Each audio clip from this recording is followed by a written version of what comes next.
Hello, hello, hello. Is this thing on? Good evening and welcome back to the LEILANI Jury Box here on Trial Watch with Demetra. I am your hostess, demetralitALLday, and welcome back to the channel. Let me close out a couple of windows here so we won't have any problems while I wait for you guys to get this notification. Let me go get my other phone so I can share out the live. And we are back. We are back. We are indeed back, folks.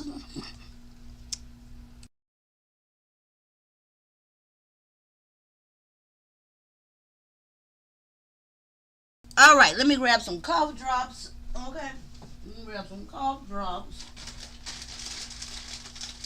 Give me a couple of cough drops.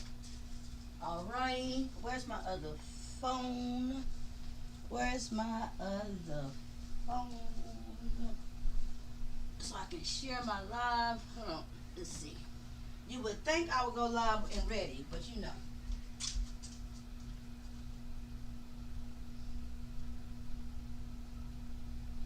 Alright.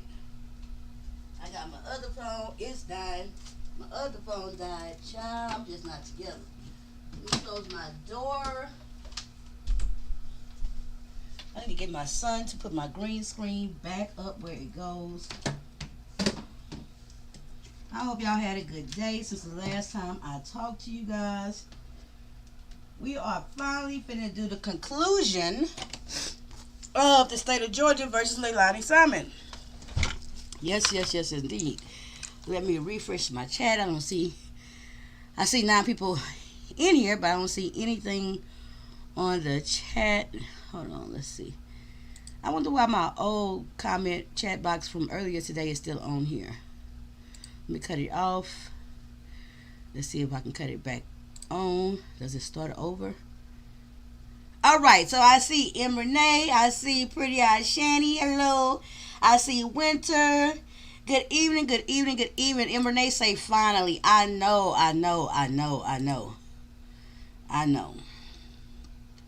Ooh, M. Renee, you're going to be so mad at me, girl. I'm not going to even tell you why you're going to be mad, girl. You can take one good guess. But anywho, we're not going to talk about that right now. We'll talk about that tomorrow, okay? So, we are here with the conclusion, the finale of the state of Georgia versus LEILANI Simon, right?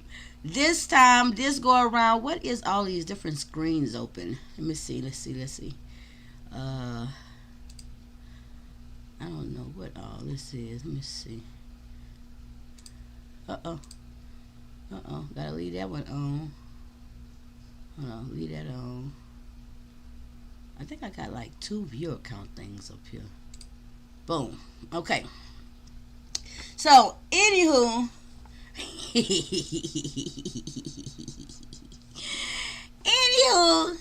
We ain't gonna talk about that right now. We're not gonna talk about that right now. But, y'all, I got everything ready. Tonight, on the finale, we got the last 3 of the state's witnesses. Not the last 3, but the last 3 that we're going to see. It's going to be one former associate of the defendant, LEILANI Simon, and she is very strange. We're going to see that first. And then we're going to see testimony from the 2 babysitters of baby Quentin. And then finally, we're going to see the closing statements. Okay? And the verdict. And that's going to wrap up this trial. I have picked the next trial. The next trial is not going to have anything to do with children. It was labeled under the sex torture trial. Okay? And I watched that trial, and we're going to watch every bit of that trial because every bit of that trial is it's almost TV worthy. It's almost movie worthy, right? Even though, people really lose their lives, and I don't make light of that. However, in watching the judicial system and everything like that, as far as trial watches, the next trial is going to be one for the books. Okay, I can promise you guys that. Okay, so stay tuned. I'm ignoring M. Renee.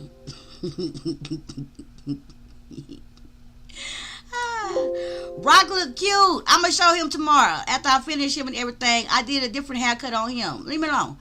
He got a new haircut. He looked like he went to the barber shop for real. I left him some hair on his head and stuff. Wait till you see. Wait till you see. Anywho, so let me pull this up. And like I said, I hope everybody had a great day today. But we're gonna get this thing going. Please hit the like. Hey, foot soldier. So let me open this up. Okay. And the first testimony tonight is very short. None of these testimonies tonight are real long, right? So the first one tonight we're going to hear from is going to be the medium. Well, I put medium after I heard her testimony, but she's a former acquaintance of LEILANI and LEILANI first baby daddy, okay? All right. Girl, Shady, Emma and they be giving me a hard time, girl, about Rock. Let's see. Let's go. Thank you for joining Trial Watch with Demetra. This is the finale of Georgia versus LEILANI Simon. Let's go. And let me pop a cough drop.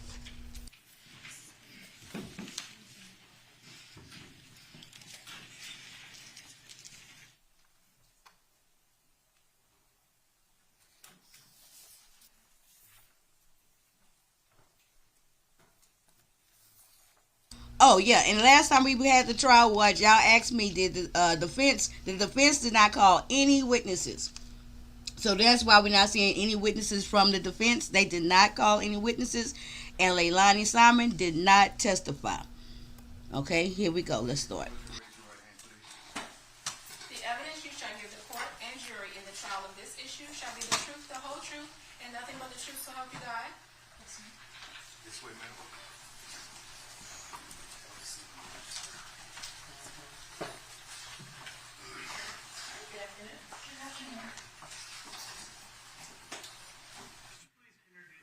To the jury. My name is Melanie Bowling. I am 28 years old, and I'm a mama. What is your city and state of residence? What town do you live in? Glenville, Georgia. And how long have you lived in Glenville? Going on 8, almost 9 years now. Okay. Are you a little nervous this afternoon? I am, I'm sorry. I'm always a little nervous in court too. It's all right. If you need a break at any point, just let me know. Okay? Yes, sir. All right. Do you know the defendant? I do. How do you know her? She used to live in the same neighborhood as me. Okay. In Glenville, I presume? Yes. Okay. When you met her, how many children, if any, did she have at that point? When I first met her, she had no kids. So she been knowing LEILANI. How did you meet her? I met her through her ex-boyfriend, Cody Warden, which is her first child's father. I met him first because he lived out there, and they started dating, and that's how I met her. And I looked at her and him as like little siblings that I wanted to help guide in the right direction. But that's how I met her. And did you all live near one another for a period of time? We did. We were right next door for a period of time, and then there was a period of time where she lived like walking distance from where I lived. Okay. And then at some point, did she move away from Glenville? Yes. Okay. At the time that she moved away, did she have any children? Yes, she had Zane. Okay. So Hey, room shaker. the time that she moved in near you would have been sometime shortly before Zane's birth? Yes, it was about maybe 6 months or so before she got pregnant with him. Before she got pregnant? Yes. And then was she living next to you, or next door to you during her pregnancy? Yes. And did she continue to live next door to you during the time that she actually had Zane? Well, down a little bit, down the dirt road a little bit, but yes, it was still in the same neighborhood. Okay, so you're saying by the time she had Zane, she had moved walking distance away? Yes. Was no longer right next door? Yes. Okay. Let's talk about this. Let's kind of take chunks of time. Tell me about the nature of your relationship with her before she ever had Zane.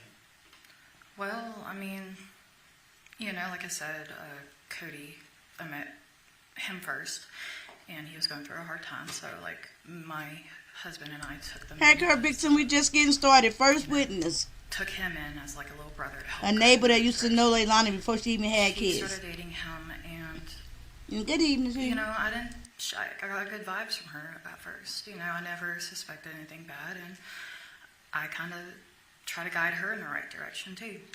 She ended up falling pregnant, and when she did, she was Not young, falling pregnant. and I can relate to that because I was a teen mom Hey, myself. Sincere. Good evening. So I wanted to help her in any way possible to, you know, with her child and be that support. Were you friends with her during her pregnancy with Zane? I was. And did you remain friends with her after she gave birth to Zane and had him as a newborn? I did, yes. And did you all spend time together during both of those time periods? Yes. Did you spend time with her around both her and Zane? Yes. Okay. Were you all still living in the same town at the time she gave birth to Quentin? No. Well, I was. Lady but she Steph wasn't. came up and talked about she fell on the Tell me, peen. Hey, Lady Steph. where Good she evening. was, when she had left in relation to when she had Quentin? So I know her and Cody moved to Alabama. That happened. And then I guess they broke up.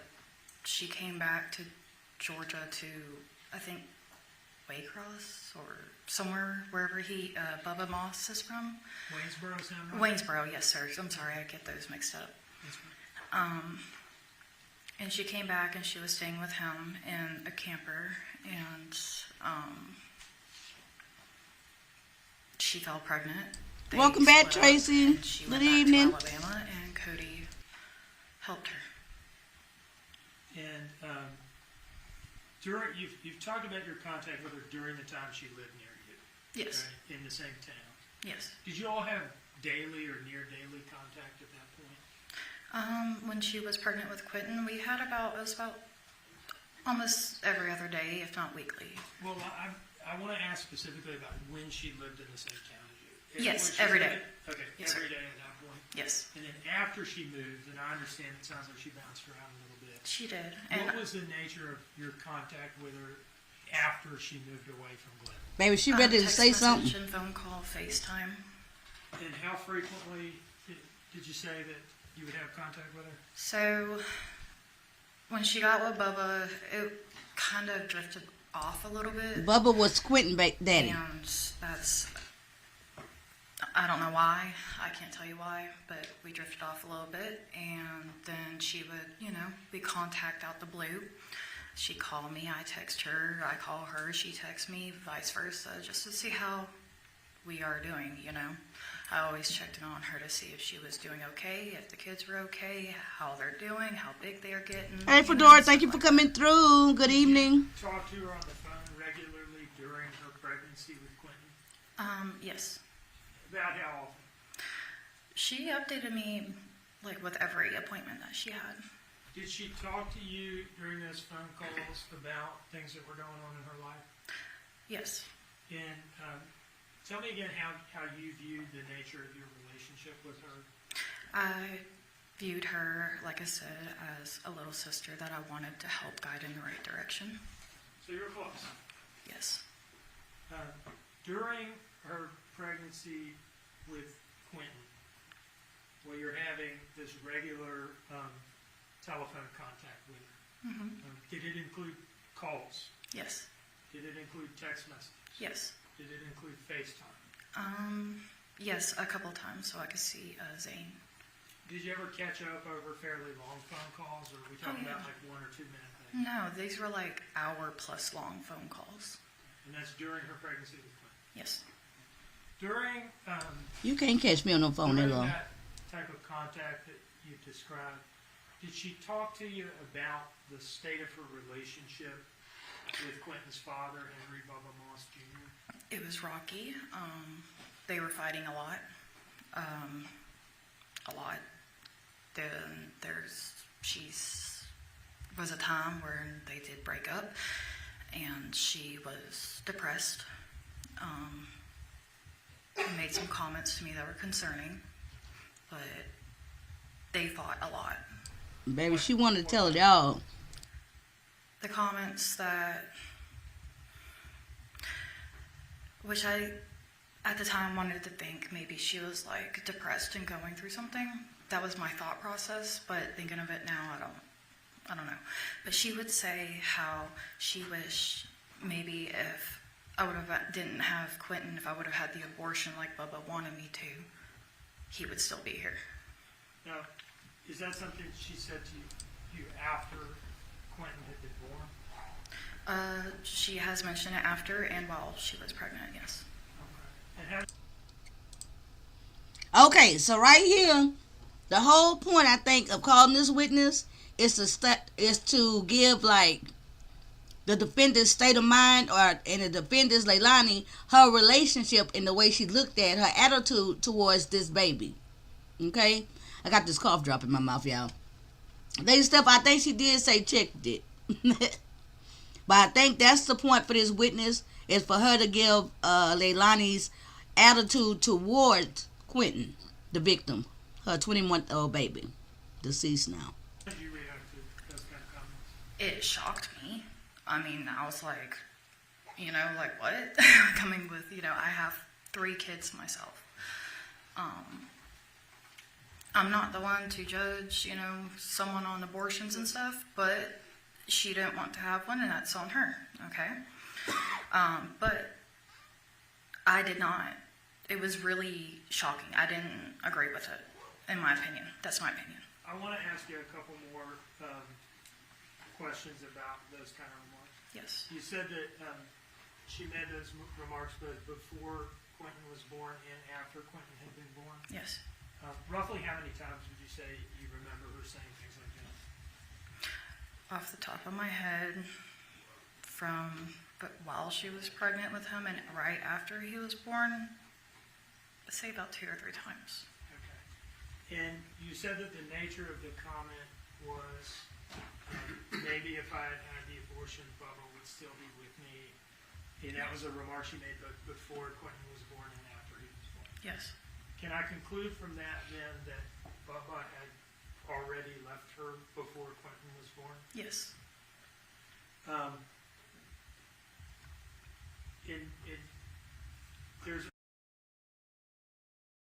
Let me pause it right here, because doing my research, a couple of articles I read stated that differently.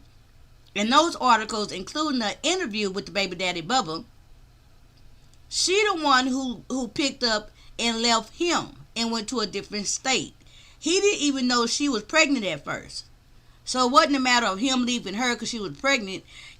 According to a few articles when I did my research and an interview article with Bubba, she left him when she was pregnant. He didn't even know she was pregnant for several months.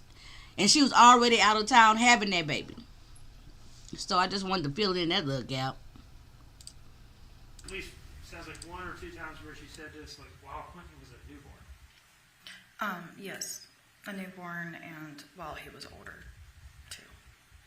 Now, I want to kind of move forward in time. Did you remain in contact with her to one degree or another over the phone throughout Quentin's short life? Yes. Okay. And let's say from, between Quentin's birth to October of 2022, how often would you say you were in contact with her during that time frame? And I understand it's like a year and a half. Yes. So, I'm trying to think. So she came to my son's party in 2019 with Danny. I asked her to bring the boys, and she said that her mom had them. I'm sorry, but I'm trying to remember. No, it's fine. What was the question again, sir? Okay. About how often were you? Let's just talk about. I don't know. She a little special too, okay? The year leading up to October of 2022. Okay. When Quentin is no longer a newborn. Okay. Yes. How often would you be in contact with her at that point? At that point, so it could be weekly sometimes, and then it would jump from weekly to monthly, and then I would have to be in contact with her. I would sometimes not get any contacts back for a few months.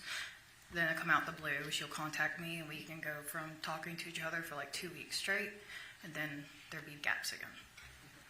But in any case, it sounds like you never cut off contact completely. No. And would you, during this time frame, would you still sometimes have these long, extended phone conversations with her? We did.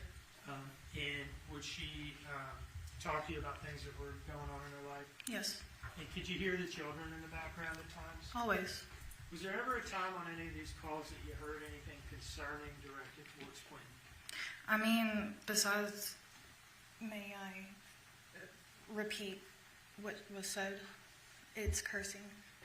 Or should I word it? Wherever your response is, you may give it. Yes, ma'am. I wanted your permission. So the rules here are, if you're, quoting, we would ask that you not just like insert your own. No, I just want what she exactly If said. you're quoting somebody, tell us what you heard. Okay.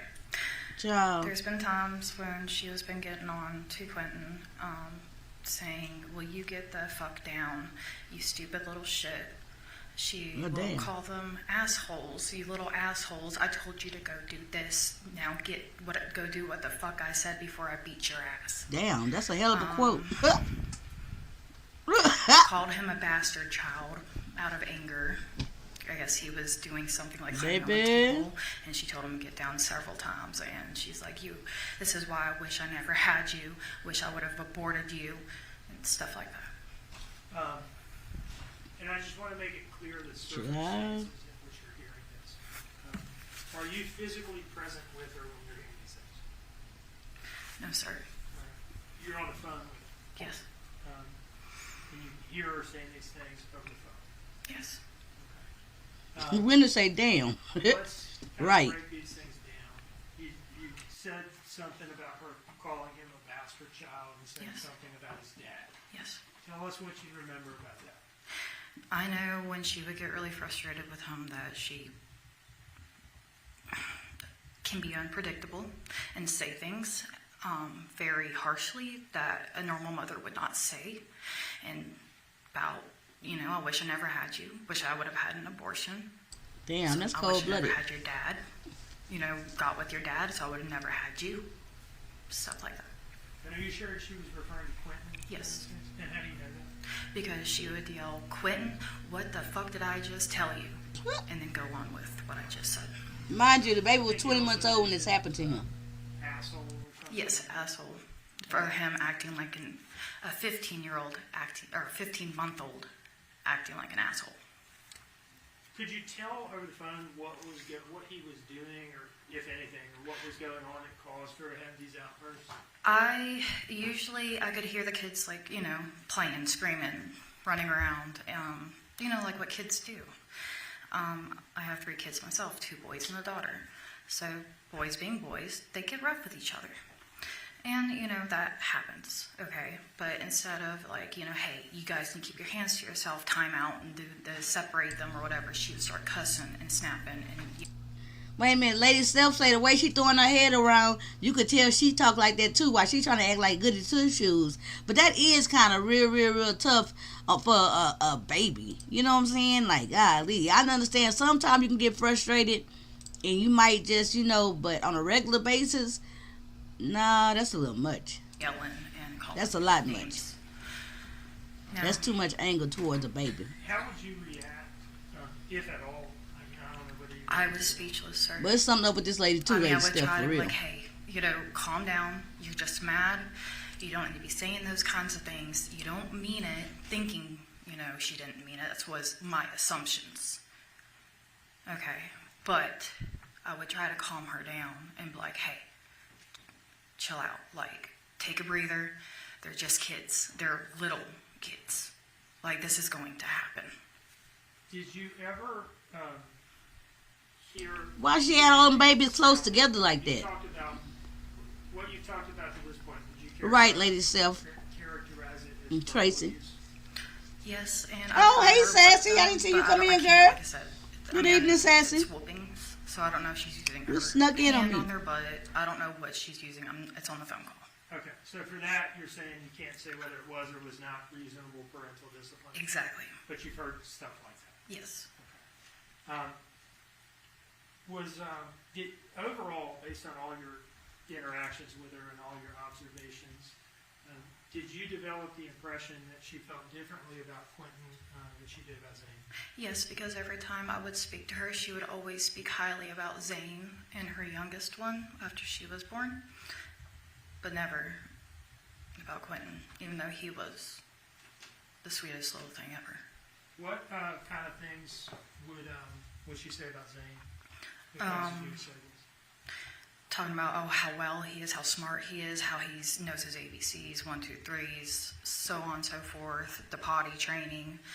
Leilani sure got a lot to say over there. Stuff about Cody and her, just talking highly about him and how good he's doing from when I last seen him as a little baby.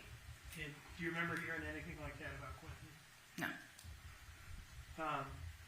Just to be clear, did you ever yourself physically meet Quentin? I have never physically met Quentin, no. And is that because you all didn't? You all had already. So how she know he the sweetest little thing? Right. At the time before she had. But yes, I have FaceTimed him after he was born and seen him, I FaceTimed him and Zane and Sky when she was a little baby too. One moment, please. Yes.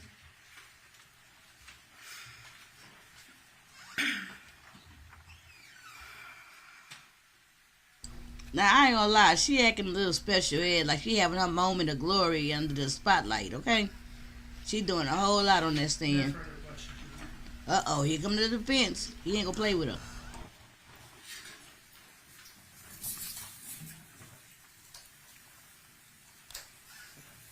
Miss Bowling, you said that you met Miss Simon in 2019 with Danny.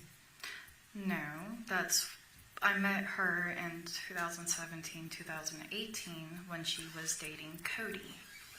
All right. Well, maybe I misheard. You said you met her in 2019 at a birthday. Why she got party an with Danny. attitude? She brought Danny to my son's birthday party that I invited her and her children to come to in 2019.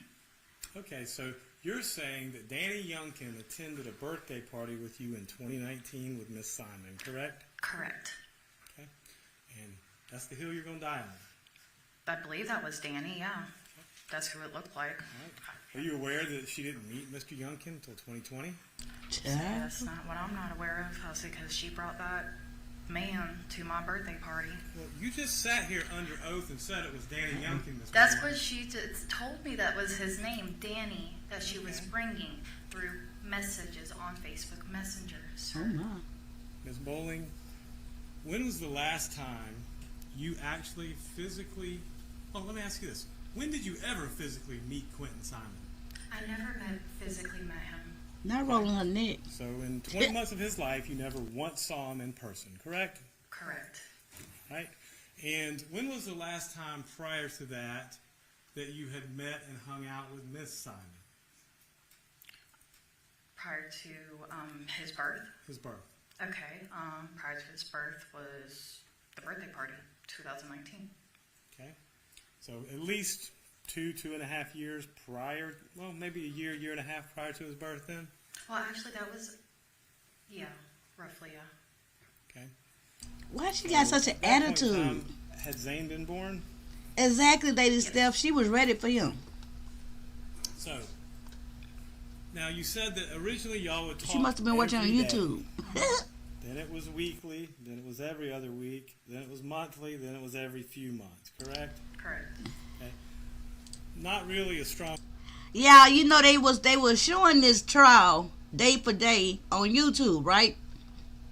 I really think she must have been watching the trial on YouTube at home, and she was like, when I go to court and when I testify, he better not try this shit with me, because she is the guns ablaze, okay? She didn't roll to her neck, she didn't roll to her eyes, she got a definite attitude. Girl. friendship there, is it? Well, sir, we did have a very strong friendship, but again, like I've said before, you can lead a horse to water, but you can't make him drink, and the path she was going down was a path that I clearly could not help her out. Miss Bowling, you and Miss Simon started smoking weed together in 2017, so let's not pretend this is some sort of Sunday school You're thing. right. Uh-oh. But the thing is, I never done cocaine. I never did ecstasy, nor pills. Okay, That was in 2017, sir. that was. Oh, my. That was a long time ago. And I don't anymore. Wow. Well, congratulations to you. And that being said, was that the reason y'all hung out, was to smoke weed together? No. The reason maybe for her, because she likes to use people. But to me, Oh, my. it was, hanging out with Cody, helping him get back on his feet because of what he had to endure and go through at that time, which is a different matter from this court. You have some rather unique beliefs, don't you, Miss Bowling? Beliefs. Yes, Can you define that, please? Or elaborate it for me, please? I can. Do you remember meeting with Mr. Dean on August 13th of this year? Yes. Do Child. you remember telling him about some experiences you had on August 13th and conveying those to him? Yep. Okay. Uh-oh. And so, correct me if I'm wrong, but did you not tell him that you had communed with Quentin Simon's ghost? Oh, Lord. Yes. And if you would like, I can actually do it here. Oh, my. Guys, Oh, please, by all means. I would love to see this. give me a holy Bible and a candle. And yes, sir. So, that being said, Lord, have mercy. you told Mr. Dean this, correct? I sure did. And you said, and correct me if I'm wrong, your husband videotaped the seance, correct? He did. And anytime I'm making a misstatement as to what you said, She you said, said give me a that holy Bible Quentin Simon spoke to you through and a the candle. I sure He can. spoke to me through images. Okay. Okay, when I was in my trance, I couldn't see anything except for what he was showing me and what he was telling me as a 15-month-old could do. Okay. And so he was a 15-month-old ghost speaking to you. Please tell me about this. I would love to hear it. Okay, so this is what I did. And Oh, my I lit God. my candle, had my Bible out, and I prayed. I asked if I could reach out to Quentin Simon. And here he comes. Behold. Do I see him physically? No. But here he is, and he is Mama Mel. That's what I was always called by them. Mama Mel, help me. I said, with what? I said, help me help you. What happened? Oh, my God. He said, Mommy hurt me. Hey, Sparkle. I asked him, how did he hurt you? Or how did she hurt you? Sorry. And he told me, she hit me in the head really hard. I Child. said, okay. I was like, what else? And I said, did you, get any candy, thinking maybe he got into drugs or something? And he said, no. Child. I said, okay, where are you? And he threw me the star of the church that's next to the landfill on that dirt road right there next to Little Neck Road on the dump. He showed me exactly where he was in that pile with his arm hanging out, lifeless, gray, and there's blood, in a bag that looked like it used to be like a bluish purple color. I ain't gonna hold y'all, right? That's the new word we saying. I ain't gonna hold y'all. I thought when the defense attorney said, "Oh yes, we would love to see this," and she asked for the candle in the Bible, I thought he was about to present one. I thought we was about to see all that, okay? Cause she is doing the most right now, and she is very, very, very serious. Sassy say, why is she being so combative? Because she got about 4 or 5 people in her head right now. Child, she probably got all the ghosts of everybody who ever been on a trial up in them talking to her right now. And she knew they was going to ask these questions probably and make her look crazy. That's probably why. I close out the seance, I prayed, and I said, I wish you peace. And to pass on peacefully, you'll get the justice you need. Okay. I prayed, closed it out. That was that. Blew out the candle, turned on the lights, and my hoverboard that both my son had, that was completely destroyed because he took it through a mud puddle. When you take a hoverboard, electric hoverboard through a mud puddle, it's done. It started turning on and off by itself and moving, even though it's completely done for, and I've tried charging it and nothing. And what date was this? What day was that? That was, to be honest with you, sometime in November of 2022. I don't know the exact date. And the baby came up missing October This 5th, was after 2022. They found remains in the landfill. No, this is actually before the indictment report came out. The I had indictment, the the dream, indictment, which I I told think. them already, but yes. Okay. So it was in November, correct? Roughly, maybe the end of October. It's in that time area. I also had a major craniotomy that year, so my memory's a little. What's a craniotomy?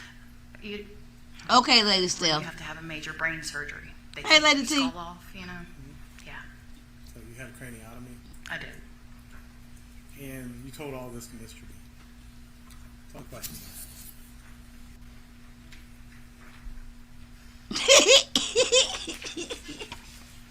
This is not funny, but she funny. Lady T, girl, you just missed a hell of a testimony. In my office to talk about concrete things that you heard the defendant say over the years about Clinton.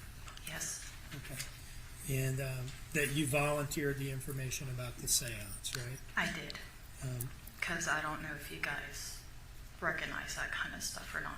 And do you remember me telling you, well, I have to tell the defense about this because it's a thing you've said as a witness, but that it's seance information is not admissible in court. Exactly, yes, sir. And do you remember acknowledging pretty even-handedly that you understand that not everybody believes in these things? I do, and that's why I didn't want to speak upon it like that. That's why she was defensive, Now, y'all. you've said that you had a Bible That's why. with you while you were doing this. Yes, And it was a Christian Bible.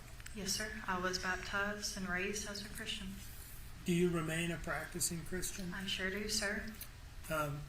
Do you consider this some sort of a prayer practice, what you're describing? Yes, sir. I mean, in a way, Do you consider it a private matter? a private matter, yes. How does it feel to come into court and essentially get made fun of for it? Okay, I love your new It's intro. kind of embarrassing because, like you said, not everybody believes in this kind of stuff. Unfortunately, I was born with a gift that I call a curse. Now, does any of this have anything to do with the things that you heard her say about her son, both before and after his birth? No, sir. Thank you. Yes, sir.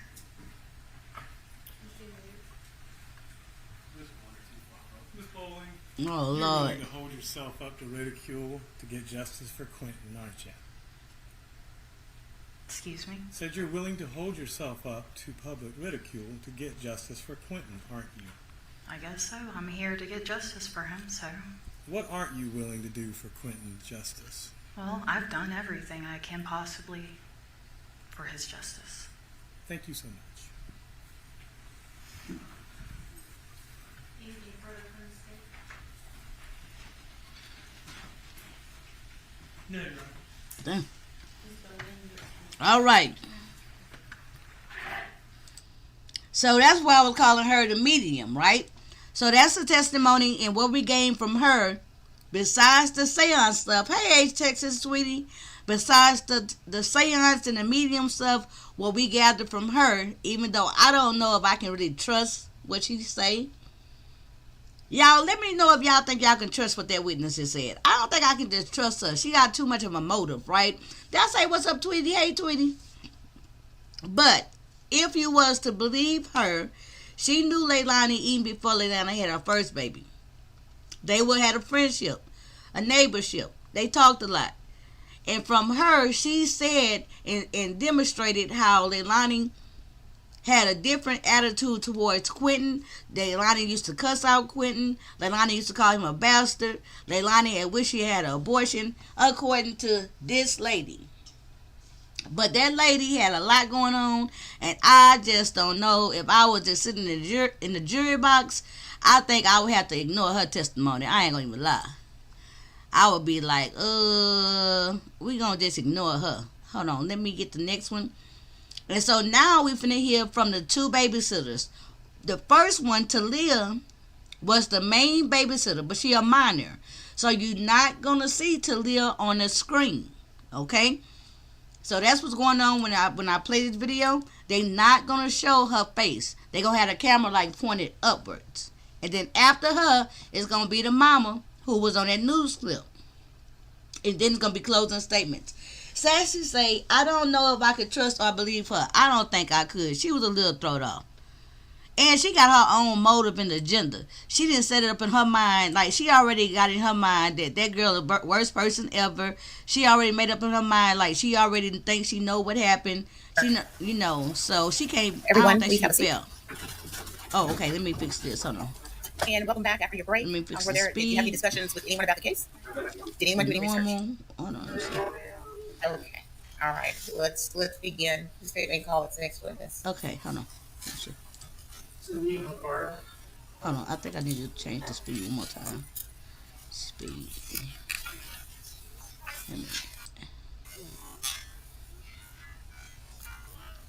I think I got it too slow.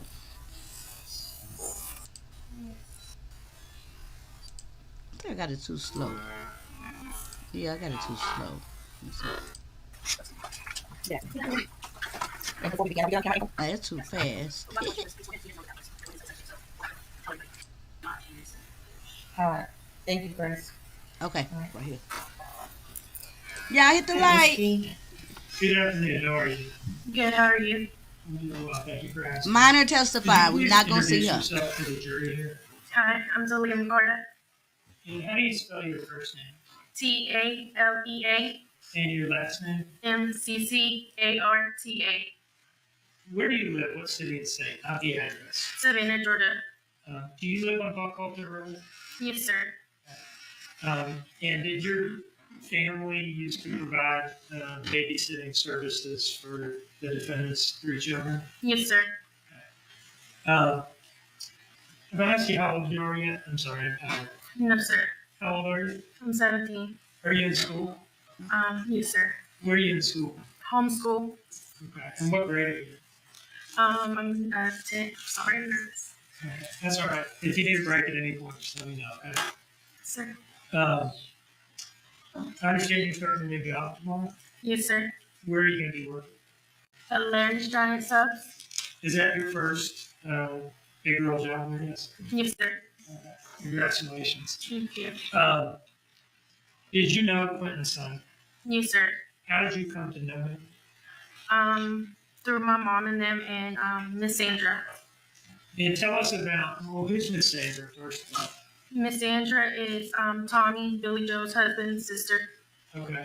And how do you, when you say you know him through Miss Sandra, what do you mean by that? Miss Sandra went to church with us, and she just came up to my mom and sister and asked if my sister could babysit them. Okay. And is that how the babysitting stuff started? Yes, sir. Tell us about the beginning of that. How did it play out? Miss Sandra had came and knocked on the door and asked if my mom could babysit some kids, and my mom said, well, I'll be working, but I can ask my daughter. And my sister said yes. And what's your sister's name? Maritza McCarta. Is she older or younger than you? She's older than me. How old is she now? 19 years old. Okay. So going forward from that, did you all start babysitting kids? Yes, sir. And between the two of you, you and your older sister, did one or the other have responsibility for one or the other kids? It's kind of a confusing question, but do you understand what I mean? Yes, sir. My sister really had most of the responsibility, but I would be there to play with Quentin stuff and Zane. Were you, of you and your sister, were you or her closer to Quentin than the other? It was both of us. Yes, sir. We really loved both of us. Tell us about spending time with Quentin. Where would you spend time with him? Throughout the whole house, Quentin, he would open the door, like when it was cracked, he would push it open with his hand. He'll come in there and he'll love on you. What door are we talking about here? The bedroom door. In your house. Yes, sir. And what do you mean by he come in and love on you? Like, he'll run to you, open his arms, and just throw himself on you and give you a kiss on the cheek. Did you like spending time with Quentin? Yes, sir. Now, was there ever a time where you spent time around Quentin and Leilani together? Yes, sir. And during those times, did Now, I don't want to put too much into things, right? But I paused this because at that moment in time, even listening to that babysitter when she said that the baby would come in the room and hold out his arms and throw himself on you and give you a kiss on the cheek, I personally felt like, oh, he was a sweet baby, right? Hey, Diamond Forever. I literally was thinking to myself, oh, he was really a sweet baby. But when they showed Leilani, it seemed like she's so detached from it. You know what I'm saying? It seemed like she passing stuff along. She not just like, I literally went into a little maternal, like, drifting my own self when that girl was describing it. And the mama sitting up in there seeming like she's just so far removed from what's going on. Right? Yeah, they very kind of country. I was thinking, I don't know if that was winter. Somebody else said a rural city, and I didn't think so. But the more I hear them talk, the more I'm starting to think, yeah, this was maybe a rural area.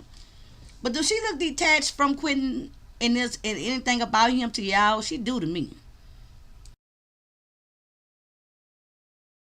Did you ever see her treat him in a way that upset you? Yes, sir. Can you tell us about any of those times? With the console, like the PlayStation remote control, when she said that Quentin had got a hold of it, and it was the night before, and I guess she still got mad talking about it, so she pushed him down. Okay, let's break that down a little bit. Where were you when this push happened? She was by the tiki bar, and I was by, closer towards the pool, where the little step is. Okay, so whose house were you at? Billy Joe's. Okay. You're out there between the tiki bar area and the pool. Yes, sir. Okay. And what was it that caused Leilani to push Quentin? She got mad because he had supposedly broken the controller to her PS4. Okay. And how did this come up? When I walked up, I asked her if I could get Quentin, and she said, yes, please take him. And then she just led off the conversation because he got a hold. I'm pretty sure she said it was her brother controller, and he was going to be mad at her. And what time of day was this? I'm going to say around 2. In the afternoon, I presume? Yes, sir. You said you came up. Where were you coming from? I was coming from my mom's house. And where was Leilani? Leilani was outside. Okay. In the back there? Yes, sir. And where was Quentin? Quentin was inside. Okay. And you said you were coming over to see if you could get Quentin. Yes, sir. What do you mean by that? I know the night before her and Danny was arguing or something, and she had called my phone to see if I could come get him, and it was like around 4 in the morning, and I told her I wasn't allowed at the house that late, and I didn't want to wake my mom up. She had work the next morning, but I would be over there the next day to grab him for my sister. Did you say she called you or she texted you? I didn't catch that. She called me. Okay. She called you at like 4 in the morning and asked you to come take Quentin? Yes, sir. And why did she want you to do that? She was getting aggravated with him. Okay, so it's the next day that you went over to get her? Yes, sir. And what were you going to do with her? I was going to grab him and take him over to our house. All right. And is that something that you would do from time to time? Come get What him, about the just other take 2 him? kids? Every day. Okay. Yes, sir. Was he like your buddy? Sir? Was he like your buddy? Yes, sir. Okay. So you come up, you said Quentin's inside, And Leilani is out back by the pool, right? Yes, sir. And you were there to get Quentin. Yes, sir. And at some point she pushed him. Yes, sir. At what point did he go from being inside to outside? He had walked up to the door. You could see through it. So he had walked up and put his hands and his mouth against the door, and he was happy.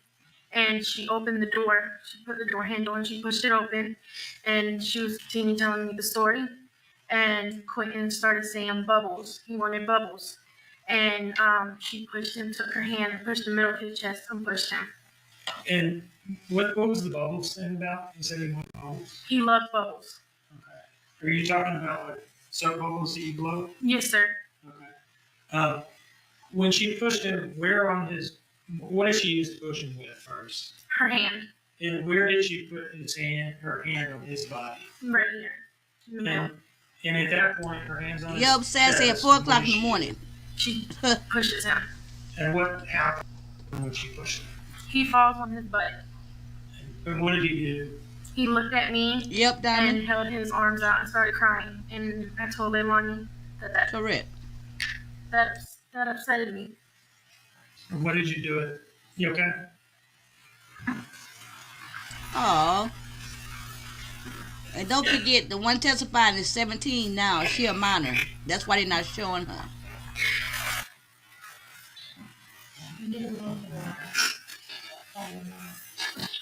I'm good. I'm sorry. When he fell, what part of his body did he fall on the ground, I guess? Yes, sir. His tush hit the floor. Okay. And said he started crying and reached out his arms to you. Yes, sir. Did you pick him up? Yes, sir. And did you say anything to Leilani? I told her that wasn't necessary because it happened last night, but she should have talked to him first. And what happened from there? I took him. I walked him home with me. I don't know what she did after. So you talked about that one push. Was there anything else that you remember that was like that? It sounded like she was coming to rescue The pool Quentin. incident. What's the pool incident? It was me and my sister, and I believe 2 of my nephews with me over at her pool swimming. And Zane had got in the pool, and Quentin went in there. And I was fixing to go grab Quentin and put him in there. But instead of her listening to me tell her, hold on, let me get his floaty on, she just full on pushed him in the pool. Push him with what? Her hand, And where on his body did she make contact with? the back, Like middle of the back, upper back, lower the back? middle. Yes, sir. And she just pushed him in the pool? Yes, sir. And he didn't have any floaties on, it sounds like? No, sir. Okay. Was he able to swim at this point? No, sir. What happened once he was pushed into the pool? He went underwater. When he came back out, he caught his breath, trying to catch his breath, and then he started crying. Was he coughing or anything? Yes, sir. And how did Leilani react to that? She said she really didn't care because if Zane could learn how to swim, then Quentin needed to be as smart as Zane. Well, damn. Now, what did you do when Quentin came up and was coughing and crying? I looked at my sister and I told her I'm going home. And then that's when I asked Leilani, I said, can I take Quentin home? She said, yes, I don't care. And how were you feeling at that point? I was mad That's a damn because wondering shame. in my head how she could push him in the pool knowing without any floaties and knowing he can't swim at all. How was Quentin as you were walking home? Did you dry him off or anything first? Or? I did dry him off. I wrapped him in a towel. He laid his head on my shoulder. And what happened when you got home? When I got home, I had put a pull-up on him, and he went and laid on the couch with his teddy bear. And did you lay on the couch with him, or did you just leave him alone, or what? I went to go fix him some juice, and then I laid on the couch with him. How long did you lay there? About 2 hours because he had fell asleep. Yes, sir. Did you take a nap there with him? No, sir, because I was afraid I was going to squish him if I fell asleep with him. Anything else you remember that was like That's a those damn two shame. things? other than her getting mad at him with the stairs and stuff. Tell me about that. It was one night when I went over there, and she was smoking. She had went upstairs, and she was talking to me about Quentin's father. And she said she don't know how Quentin could look so much like his dad when she's the one that gave birth to him. And I said, well, I don't know, because I didn't want to really get into that kind of stuff. It wasn't my problem. And she just kept going on about it, and Quentin was down the stairs. And I said, LEILANI, he needs help down the stairs, because I had Sky in my hands. And she said, he's a big boy, he can do it. I said, no, he can't, because her stairs in Billy Joe's house was kind of weird. And I said, he needs help. She said, no, he doesn't. And Quentin just continues to roll. Are you talking about the stairs to the second floor? Yes, sir. You said Quentin continues to roll. What do you mean? When he tripped on the first one, and he starts rolling down. And I handed her Sky, and I grabbed Quentin. Right, and I apologize that we did this one so long. I'll make sure that we don't be as long on the next ones. But CPS had been involved with LEILANI previously. And you got to remember that LEILANI's mother, the grandmother, actually had custody, legal custody, of her oldest boy, Zane, who was 3, and Quentin, who was 20 months. LEILANI didn't even have custody of him. But from everything we are hearing and how they showed the house and their sleeping arrangements, it looked like to me, when LEILANI moved in with her boyfriend, pregnant with her last baby, it seemed like as soon as she moved in the house, the mama just put the 2 kids that had already been taken out of her custody back in her custody. Because why was those 2 kids downstairs with them, living with them? And then the grandmother who had custody of them, she was out of town and she left the kids with LEILANI. But yes, LEILANI had previously had CPS involved in her life. And at some point in time, we don't know why, the grandmother had custody. So, and she had a criminal record for breaking and entering, stealing from her job, drug use, all that stuff. That's because this has been extended, lady stuff. But tonight is the last night. The next trial we're doing is called the sex torture trial. No children involved, but it is very salacious and it's a trip. It's a big trip. All right, so let's go on. How was Quentin when you picked him up? He was fine. He really didn't cry.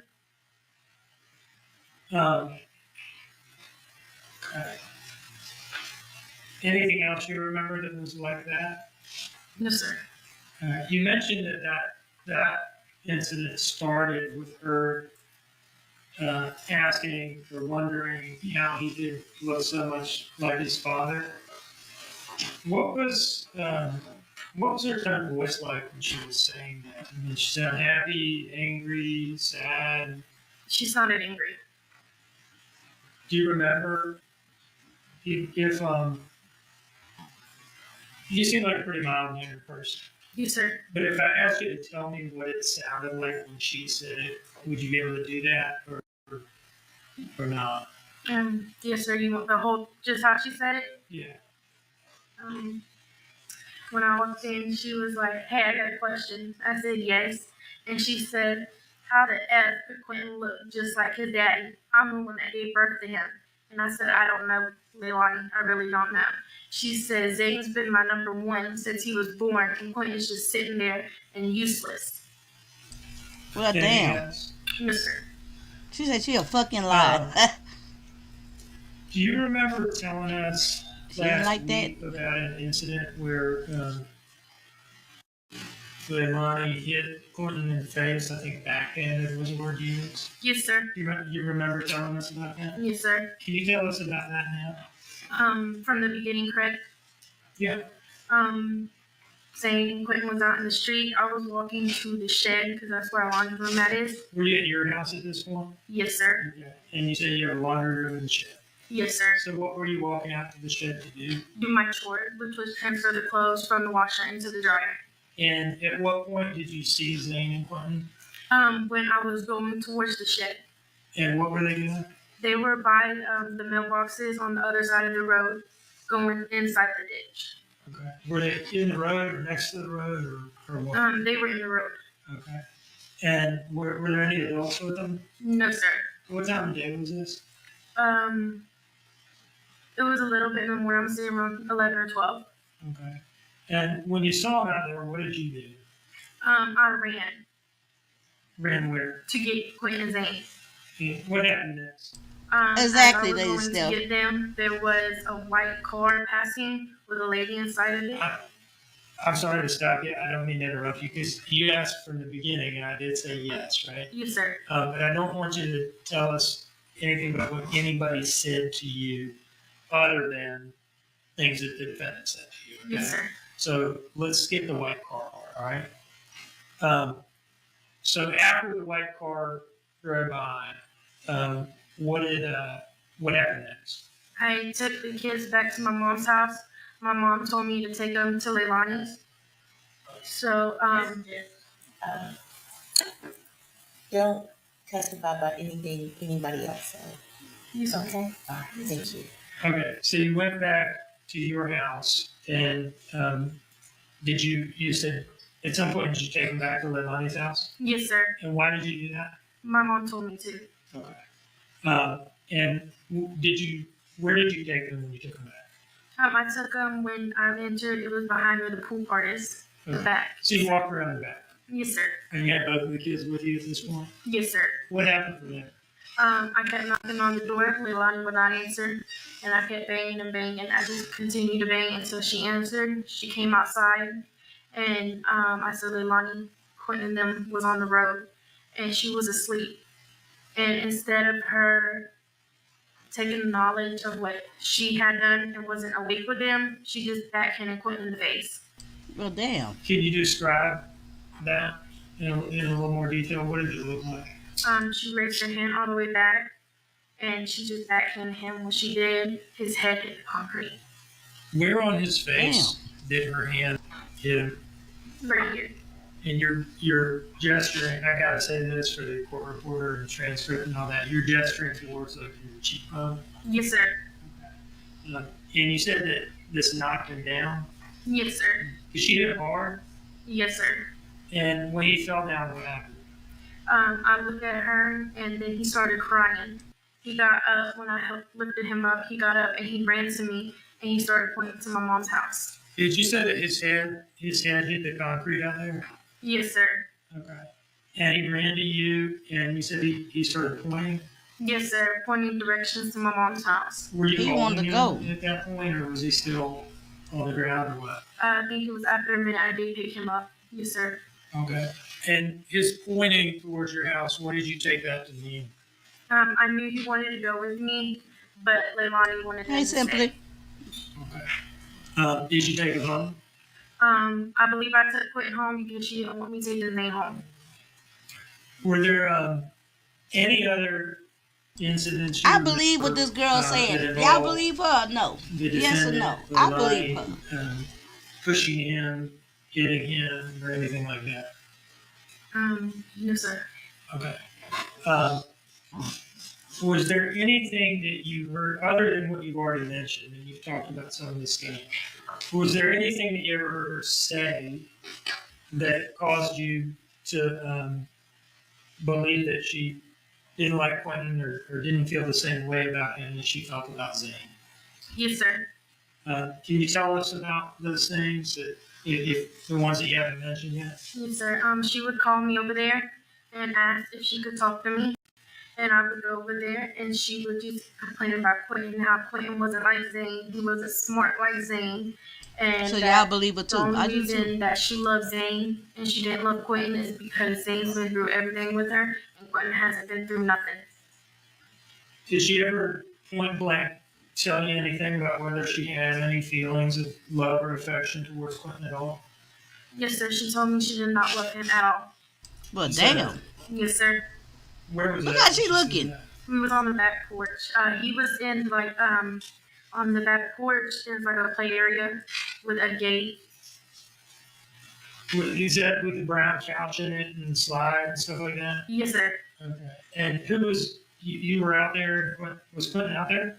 I was in the play thing with Quentin, and she was by the tiki bar. Okay. What? How did that come up? That she's saying that about Quentin at that time. She was mad at Danny. Okay. Yes, sir. And how did it get on to Quentin and saying that about Quentin? Because Quentin was making noises with his mouth and saying he was calling out for Danny. Kept saying Danny, Danny, and she kept getting mad about that. She was mad. That baby was calling out for everybody but mama. Yes, sir. Is that what you're saying? Yes, sir. And Quentin was calling out for Danny, Yes, sir. and that's what led up to her saying that thing about Quentin. Yes, sir. Okay. Okay, so do y'all remember that when Paul, the brother, Leilani's own brother, testified, and he said himself, even though he didn't even like Danny, the brother testified that the baby, the victim in this case, who lost his life, Quentin, the brother said that he was always calling for Danny. Okay? So this baby calling for everybody but his mama. You know what I'm saying? That means something. Diamond say, I bet she'd rather be sitting in her cells than sitting in that court. Girl, did y'all see when she mouthed, when she read her lips, when she said she a fucking lie? Lady T say, you accuse me of not loving my child, and there would have been nothing, would have been an outburst in the courtroom. Girl, all she doing is rolling her eyes and shit. Rolling her eyes and talking about people a fucking lie, okay? Did Quentin ever She's say something that else. to your ass? Oh, yes, sir. Can you tell us about that? Yes, sir. We would have Quentin for weeks at a time at our house. She never called to check on Quentin. But we never complained about it because we really enjoyed Quentin being at our house, being able to love on him. And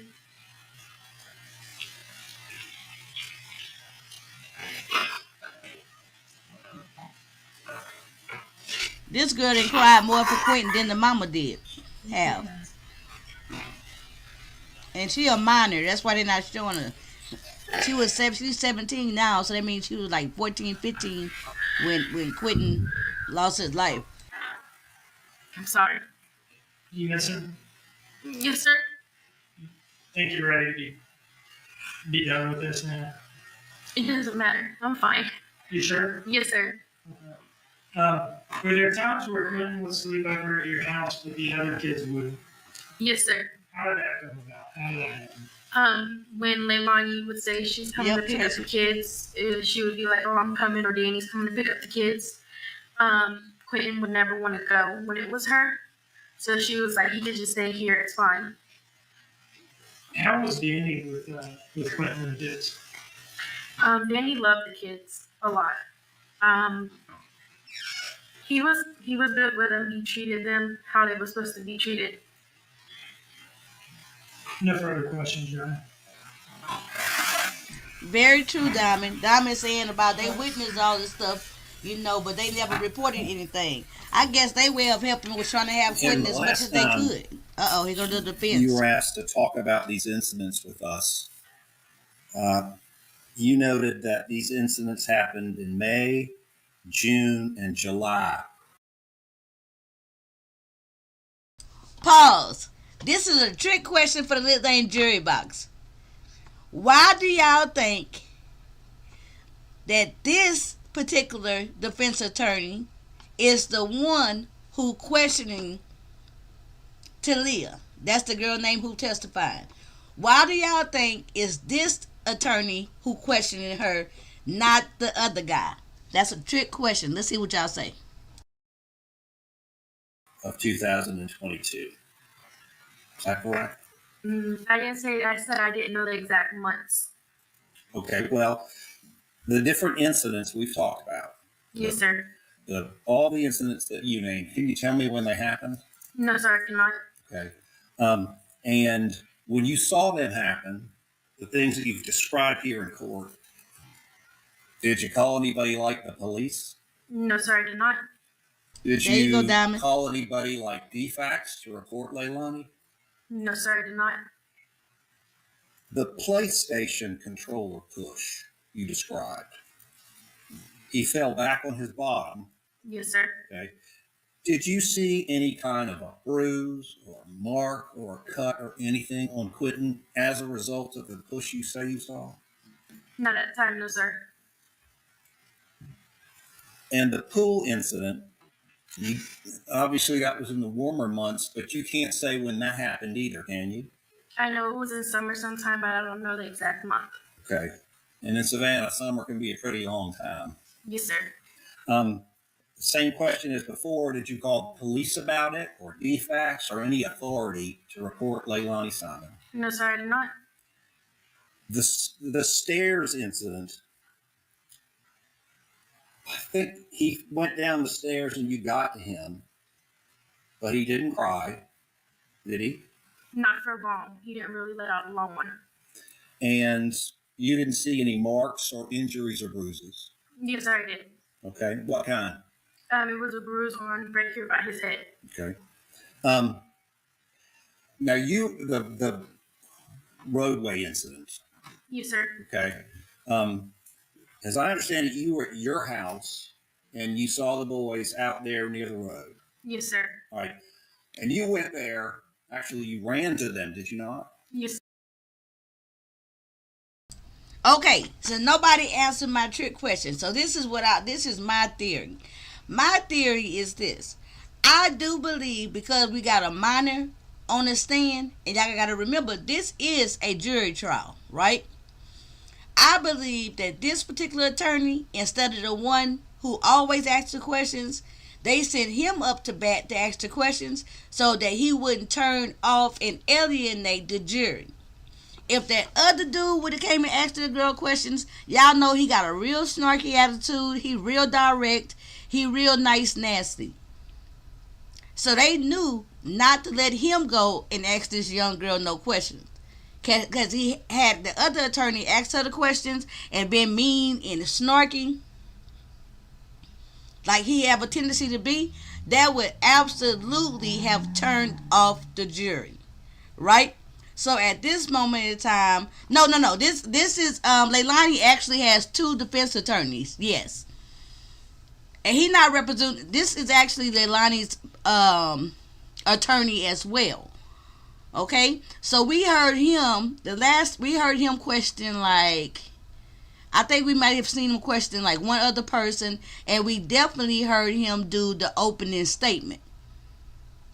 But it's my belief that right now the reason he came up to ask the questions is because he has a gentler tone, right? And he's not as off-putting. Had they put the other dude, the other defense attorney up there, that would have absolutely turned off the jury. Nobody want to see the defense attorney. Oh, no problem. Nobody want to see the defense attorney sitting there badgering this young girl. The young girl done been crying and everything. So as far as I'm concerned, I think that's genius that they have the wherewithal to say, okay, it's not gonna be a good look for me to go up there and ask the questions. You go up there and soft hand her. You know what I'm saying? Just an observation. Let's continue. But I think it's brilliant that they did that. Well, who paid for 2 attorneys? Child, I don't know. I don't know if her family paid for it. I don't know if they did it pro se because they knew, some of these attorneys, a lot of them, they do so much pro se work, free work a year. And with a case like this that was nationwide, and then it was a big, huge case in Georgia, the benefit for them taking the case on, not pro se, pro bono. One of the benefits of taking on a case like this pro bono, if they did that, is the national exposure, right? They can get other clients and stuff like that. So, I don't know. Tracy say, that's why she didn't call the police. The girl's mom should have called the police. Yeah, but the girl mom, had she called the police, she had been calling the police on her damn self, because she the one who had the legal custody of the kids. Telling on her daughter would be like telling on herself, because why she got the children in her control like that? You got to remember that mama ended up going to jail too. Hold on. Let me see. Oh, y'all can't see that picture. Hold on, let me see. That grandmother, they never did say why the grandmother, Billy Joe, ended up going to jail. That's the grandmother right here, LEILANI mama. But Billy Joe, the grandmother, she ended up going to jail too. after the murder happened, after her daughter was in jail, the mother, the grandmother, ended up going to jail for like what, 10 days, I think it was. I talked about it on that the timeline video that's in the playlist. But she ended up going to jail, held in contempt of family court.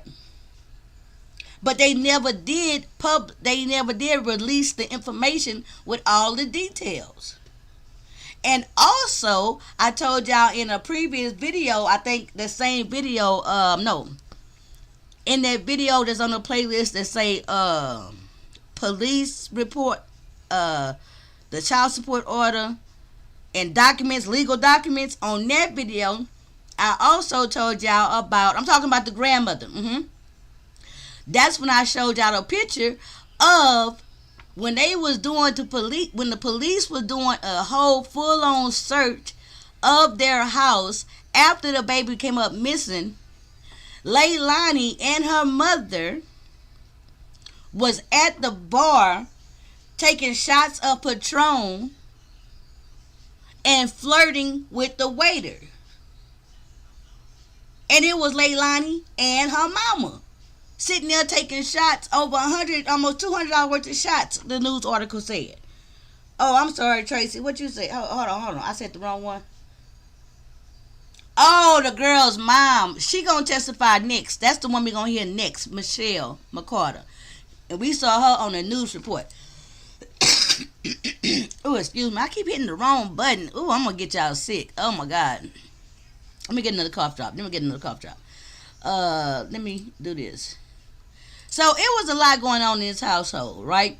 A lot going on. I'm sorry, Tracy, you meant the other girl, mama girl, and I went in on the grandmother, okay? Because as far as I'm concerned, that grandmother, she questionable too. She very questionable to me, period. And I hope she don't have custody of them other two kids, period. Because you recognize kids in a roadway with cars going by can be a very dangerous situation, can't it? Yes, sir. And it can be very upsetting. Yes, sir. And you knocked on the door, but couldn't get an answer right. Yes, sir. Do you have any idea how Zane and Quentin then got out of the house on their own? Zane knew how to open doors. Okay. Yes, sir.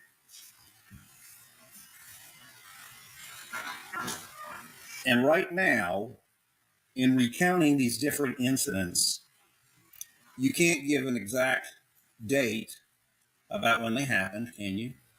No, sir, I cannot. And we've already established you didn't call the police about it. I'm going to step away real quick. I'll be right Call back. any authority or any defects to report what happened. No, sir, I did not. Thank you. Yes, sir. Did you need any regret? When these things would happen, I'm here. is there anybody you tell? I would tell my mom. No further questions. Ms. Buffard, you're excused. Thank you. Okay, so that was Talia, the youngest babysitter. Now we're going to hear the testimony of her mama, Michelle McCarter. And we was just talking, well, I was talking about the grandmother's child, but Tracy was just asking, why didn't the babysitter mama say something? So maybe we'll get the answer from the horse itself, right? One moment. Let me pull this up. Thank y'all for sticking in with me on this one tonight. Well, I don't think tonight going to be the last night. It's going to have to be tomorrow because the closing statements are kind of long. So it makes sense to show this last witness and then come back tomorrow with the 2 closing statements and the verdict. Because the 2 closing statements itself going to be like over an hour. And then we'll do the verdict. So that makes sense. And I will be able to do it tomorrow. I ain't got nothing going on. And I already got it ready. So we ain't going to have no problem. All right. Here go the babysitter, the mother. Do you know the defendant in Okay, this case? hold on. Let me fix the speed. Boom. Okay, let me put it back. Let me see what you say. Sassy say she was a kid. She wasn't going to call the police or DFCS. Right. So we finna get Talia, the one who tell you, whatever her name is, TALE. We finna hear from her mama, Michelle. Okay, it affects all. but I'm not going to ask her not to communicate with us. Okay? That's just not going to happen. Okay? And I will tell her. Oh, Yeah, that we heard testify yesterday. okay. So let me tell y'all what we finna hear. What y'all finna hear at the start of this, right?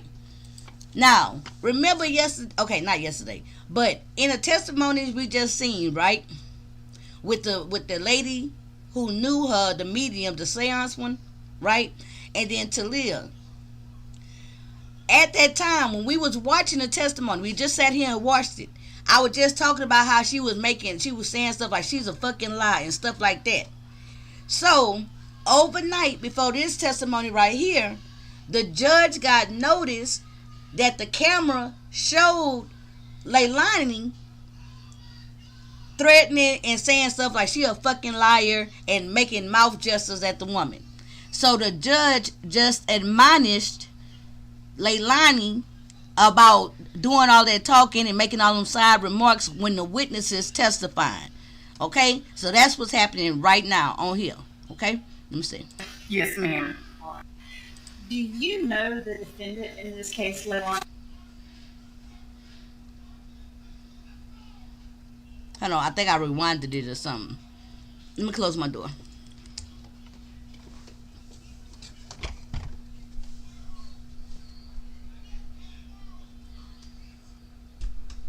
Dude, trust me, I get where Mr. Dean's coming from.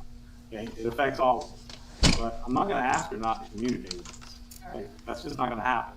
Okay, and I will tell her to try and be more discreet about it, which I've already done, but I'm not going to ask her not to communicate with us. Went to say this is sad that the young girl did the best she could for little Quentin. On Very from sad. this point, but I will address Ms. Simon. Ms. Simon, you do have a right to communicate with your attorneys. I will say I did not observe mouthing from the defendant. I saw her do it. The last witness, but nor was I looking the entire time. I don't discount what Mr. Dean has observed. I also don't discount what your attorneys have stated on your behalf. Do not make any mouthing communication with any of the witnesses. Not saying you have. Don't do it, okay?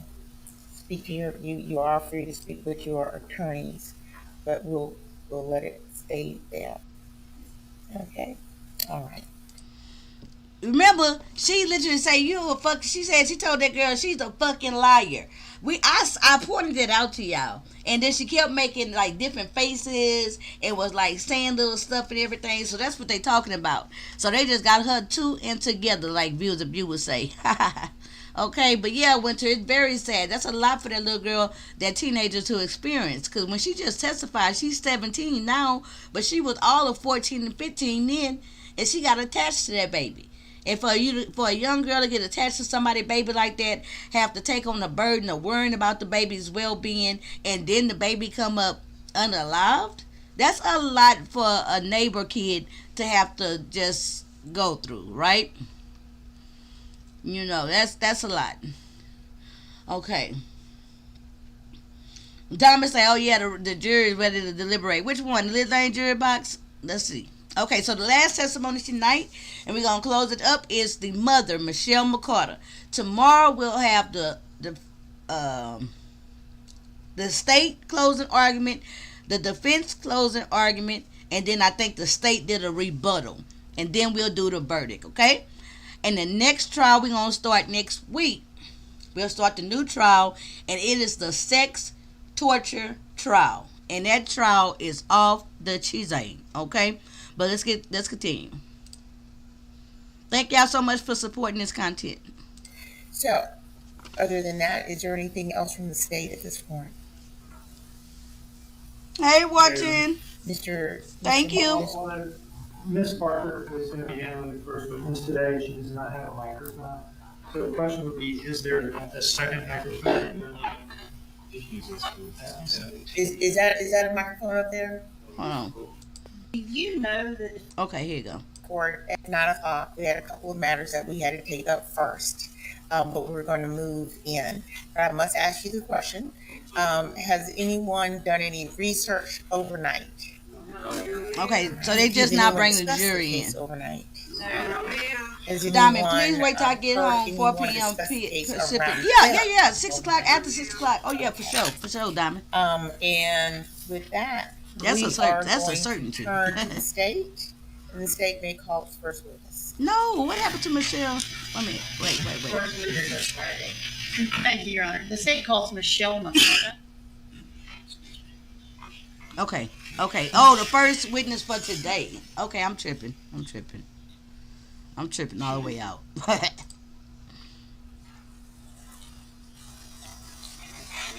All right, so this is the mother of the minor babysitter, the neighbor across the street.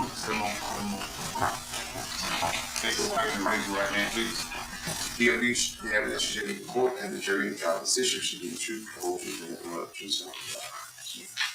Step this way, ma'am.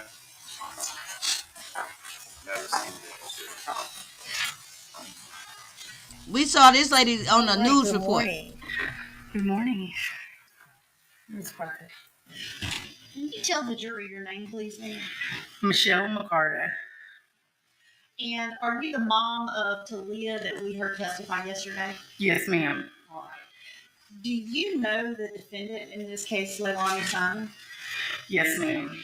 Okay. Do you also know Daniel Youngkin? Yes, ma'am. And did you know their children? Yes, ma'am. Did you know Quentin Simon? Yes, ma'am.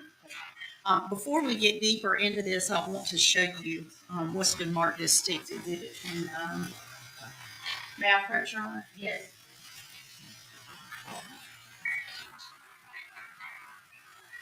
Ms. Ricardo, I'm showing you what's been marked as State's Exhibit 29. Do you recognize this? Yes, ma'am. Okay, and without saying what's in it, is it a photograph? Yes, ma'am. Okay, and does it fairly and accurately depict what is in the photograph? Yes, ma'am. Okay. Your Honor, at this time, we tender what's been marked as State's Exhibit 29 into evidence, please. Okay, Exhibit 29 is admitted without objection. And now that it's in evidence, can you tell us what this is a picture of?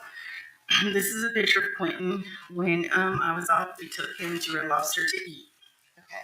So in this photograph, he was out with you. Yes. Okay. They spent a lot of time with that baby. To the jury. I'm just gonna do it old school. Okay.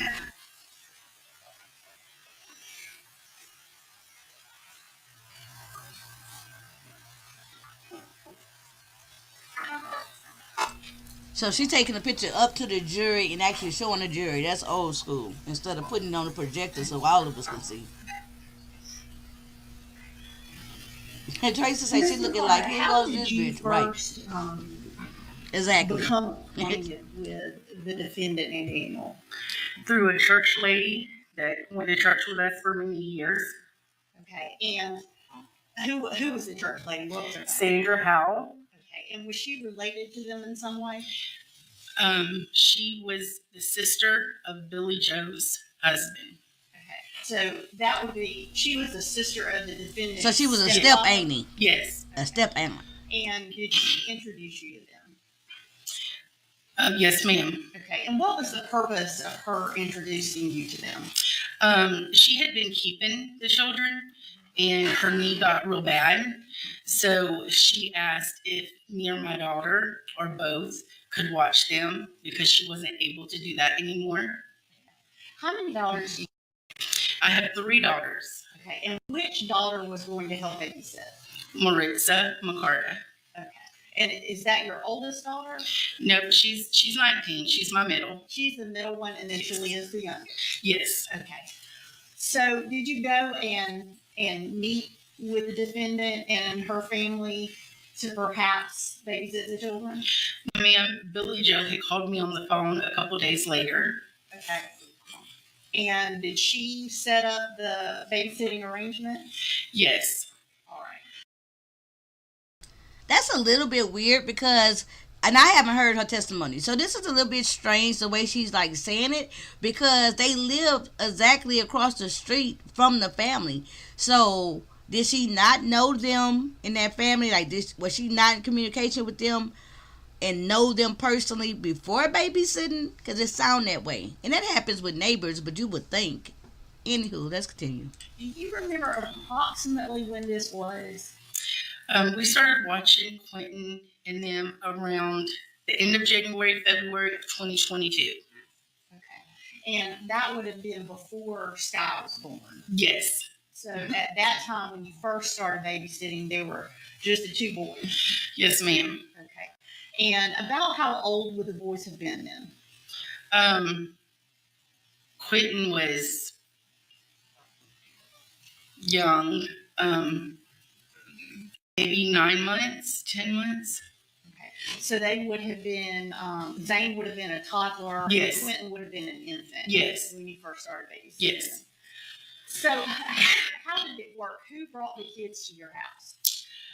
Most of the time, Danny. Once in a while, Leilani. All right. And how often would the children stay with you? At first, it was just when they worked. And then it started being overnight. And a lot of times, we would even call for Quentin to stay with us, even when they were off. Okay. Now, who was paying you? Okay, Lady Steph. Leilani was paying, but it wasn't like steady. She would pay, and then she would text me later and tell me she needed formula for Spy or diapers, and could she come and get it? And she would pay back when she got paid next time. Okay. And how much were they paying you? Do you remember Yes. what the agreed upon amount was, whether you were actually getting that or not? It was like $25 here, $30 there. One time I think she paid $100. So she wasn't paying nothing for amounts. daycare. Because she would tell me she didn't have it or she had to do this. Yeah, drugs. So is it fair to say that you and your daughter were being paid a lot less than the normal going rate for childcare? Oh, absolutely. All right. You said that Quentin would spend the night sometimes. Would both the boys spend the night or just Quentin? Zane stayed a handful of times. Quentin stayed a lot. And why is that? Why would Quentin stay overnight? Honestly, Quentin loved us. He was close to us. And I just felt like he would be better off at our house. Because there was a difference in the love she showed between Zane and Quentin. And I felt bad, and I would work, and my daughter would say, "Can we just get him, Mom, because this happened today?" And I would say, "Yeah, call her and ask her if he can stay." Can you think of...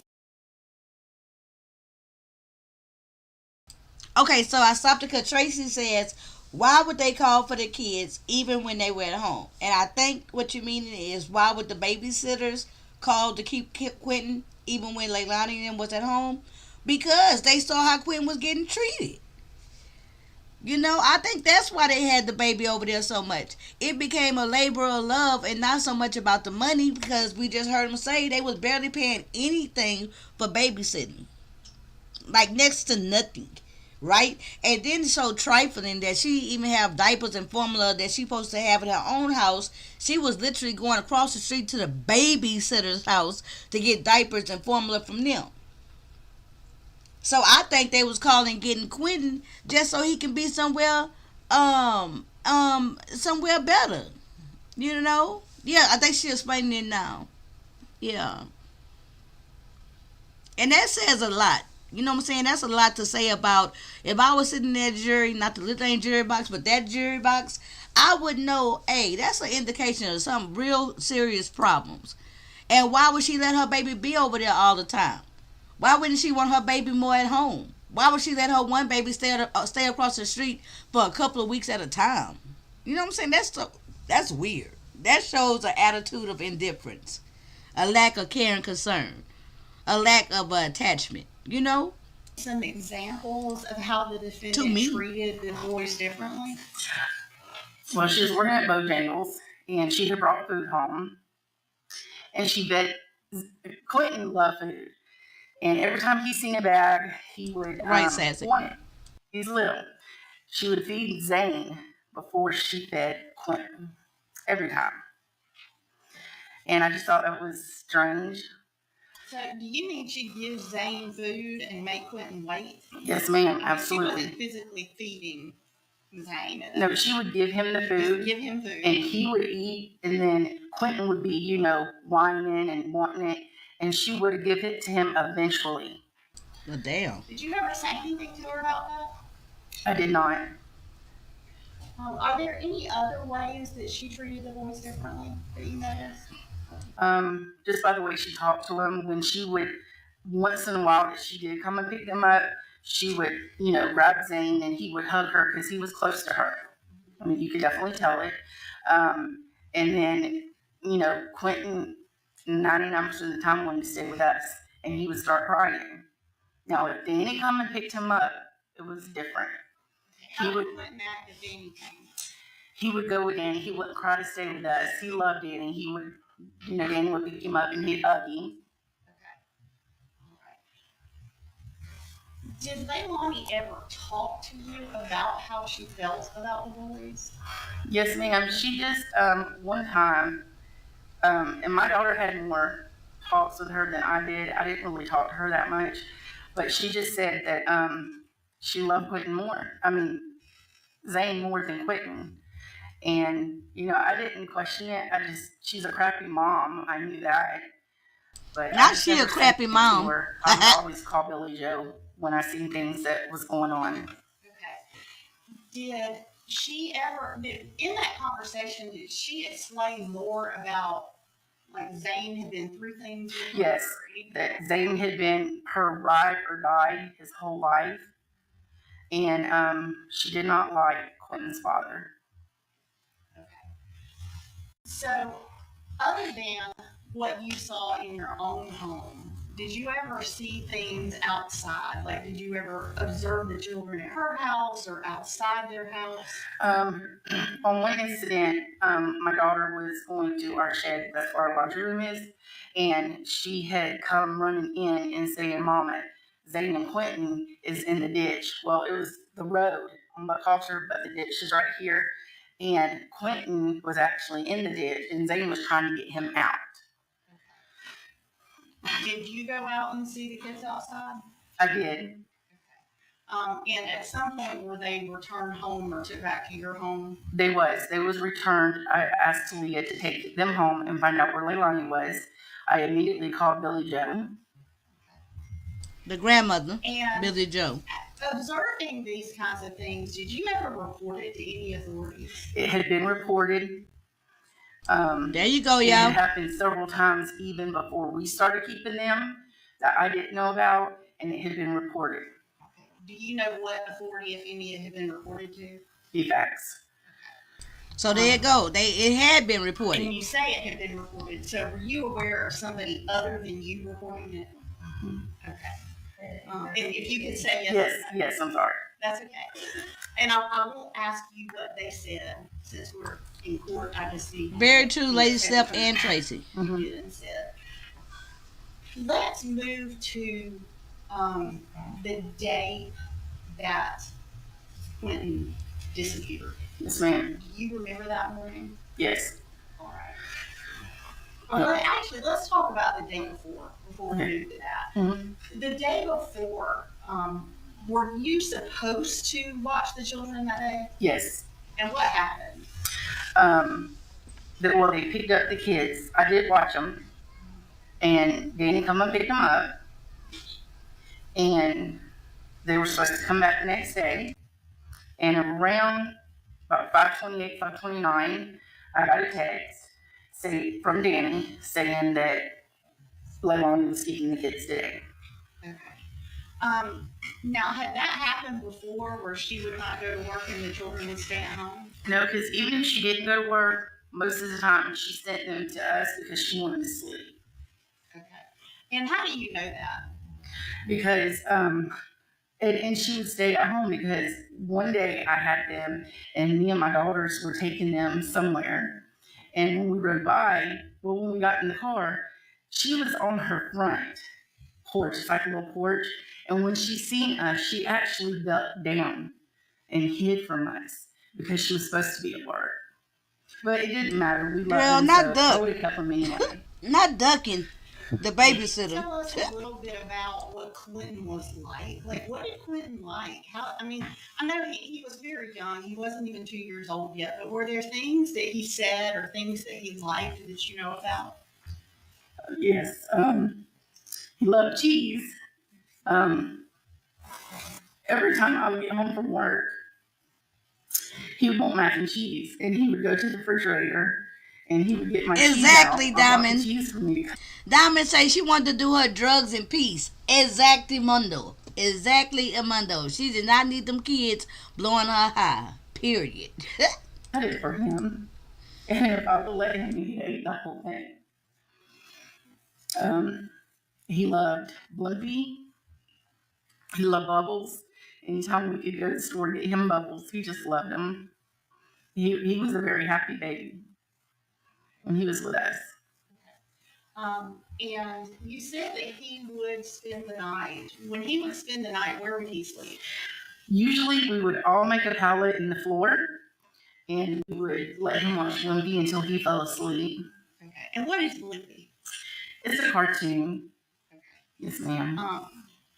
For those that don't have little kids that don't know what Blimpie is, so it's a cartoon. Yes. The children, when they came to your home, were they sent with clothes, food, diapers, things that they would have needed? No, ma'am. Okay. So how was that handled? Just trifling. Well, Zane always come dressed. Several times we got Quentin, and he would be in a long onesie, and he would have poop from all over. I don't want to say a baby didn't smell good, but he smelled like rotten milk. He had rings around his neck.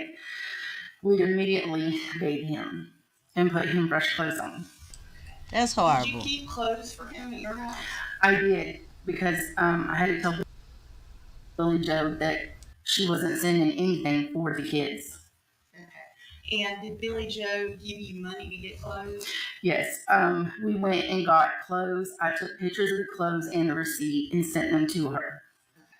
And so then after that, you just kept clothes at your house? Yes, I kept half of the clothes there. All right. Now that we've covered that, now let's go to Damn, so the babysitter had to go buy their clothes? that day. What is the first time you Trifling. became aware something was out of the ordinary? You said, so that morning, Danny had texted you that the kids were going to stay at home. Yes. Did you have, at that point, did you have any more conversation with anybody about that? No.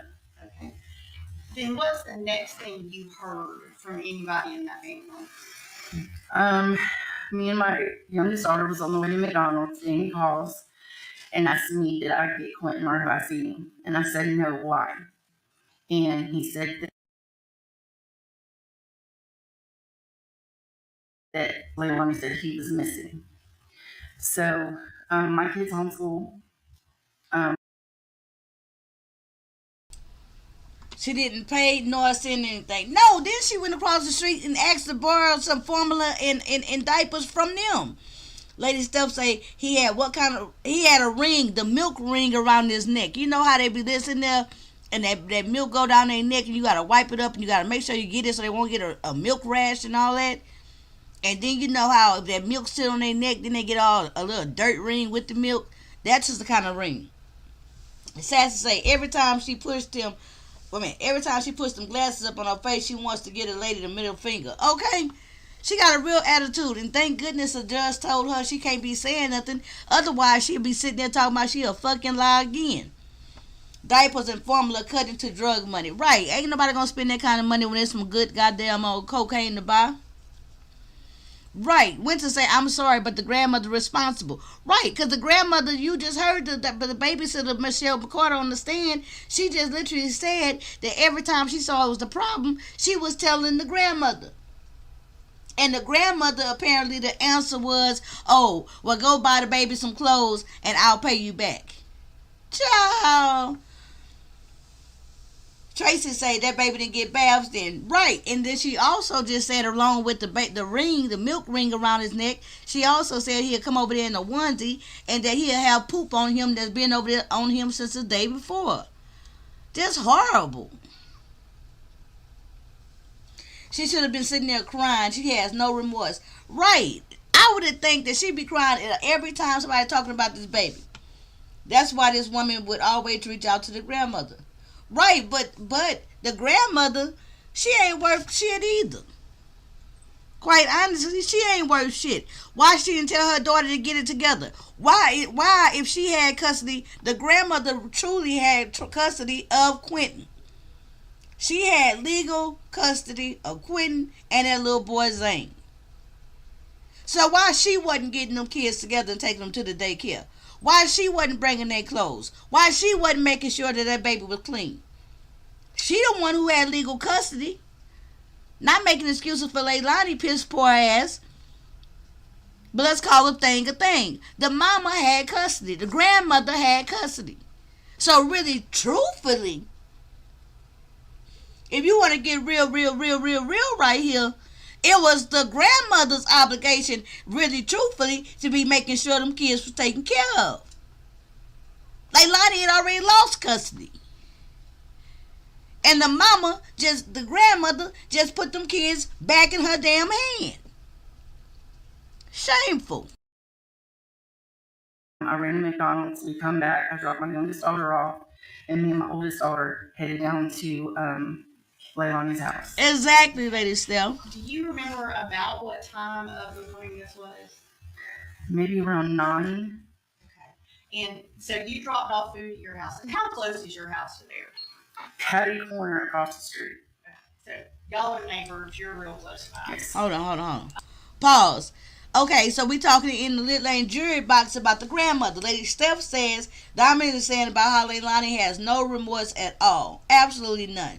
She getting more mad and stuff about the audacity of people to come up here and testify. Lady Steph said the grandmother should have been locked up too. Correct. Winter says the grandmother should have been charged with something, if nothing but neglect.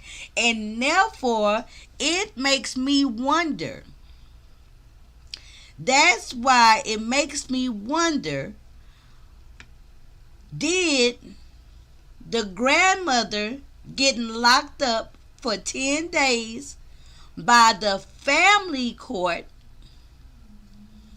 did that have anything to do with this case, or with how she was providing care for those 2 kids in her custody?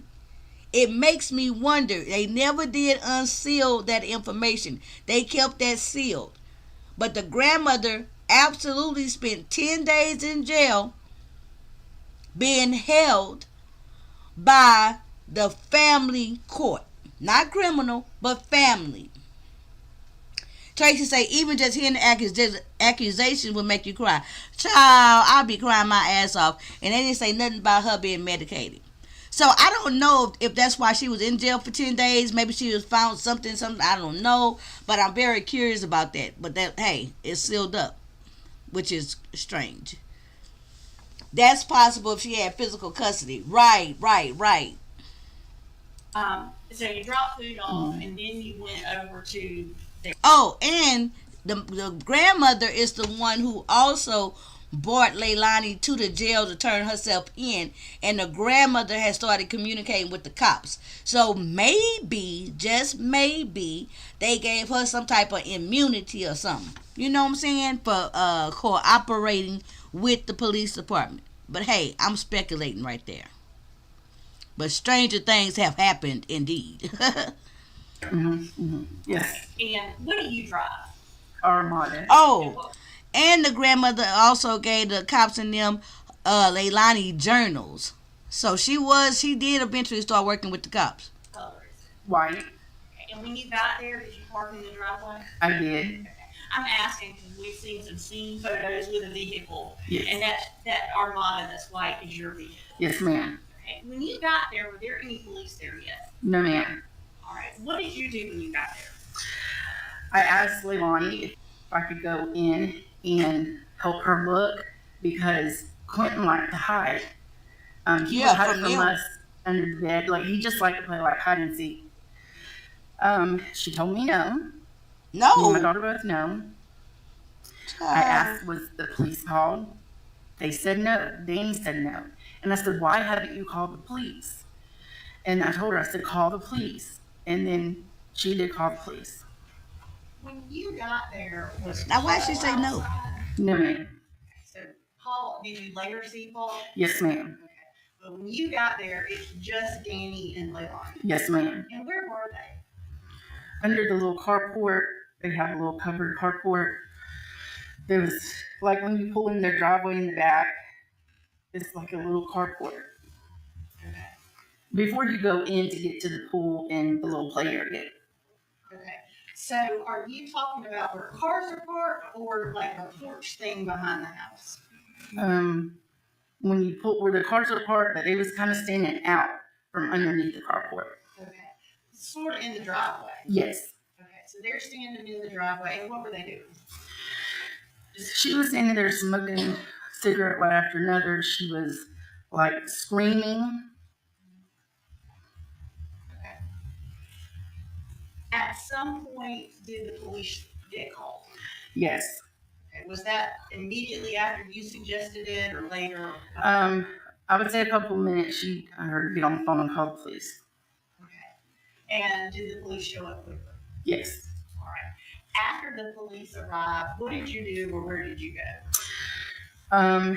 Paul had come down at that time, and he was letting Zane ride this little car thing. Well, he ended up doing it too fast. Zane fell and slid across the concrete, and I had asked one of the policemen if I could take Zane to my house until all this was kind of, situated, and they told me yes, I could. So did you take Zane and go home? I did. Child, everybody in that house was And irresponsible. were you interviewed by law enforcement? Yes, ma'am. When did that Well, I have cameras, so a gentleman come that worked and he checked my camera system and asked me questions. And then I was also pulled into the police station by a detective. happen? Okay. So you go do what, like a formal interview? Yes. During the time that you were keeping the kids, did Leilani ever bring them to you to go somewhere other than work? Yes. Can you tell us about that? Well, she, a couple times she said that she had to run to 204 to go take care of business. Wait a minute. A couple times we kept them when she. Wait a minute. Now she went over to the babysitter and asked them to keep the kids so she can go to 204, the dope dealer house. Y'all know 204 is code that they use for the drug dealer. So you mean to tell me you wasn't barely paying these people, you wasn't bringing diapers and stuff, hey Nessie, but you would literally go over there, knock on them people's door, ask them to keep your kids so you can make a dope run? Child, girl, child, hold on. She was off work, that we knew she was going to be off work, but we didn't know what she was doing. I would ask her, did you know she was doing drugs? Did you know what that meant? No. Okay. And how long would she be gone when she said she was going to 204? Maybe 30 minutes to an hour. Okay. All right. Give me just a moment. I would ask, ma'am, did you suspect her of using drugs? Okay. I hope you're having a good evening, Nancy. 212. Questions that we have and the No. they have some. Thank you. Hold on. Why she didn't ask that woman? I would have asked her, did you think, were you ever given any indication? No, wait a minute. I would ask this. Let me tell y'all what I would ask. I would say, ma'am, was there, I don't know why I put this microphone up to my mouth so that y'all can see me, but I would be like, ma'am, was there any time that the defendant's behavior lead you to be suspicious of possible drug use? You know what I'm saying? Excuse me. That's what I would say. I would want to know, did they have any indication that this girl was high out of her mind? Her face disgusts me too, Nessie. Let's continue.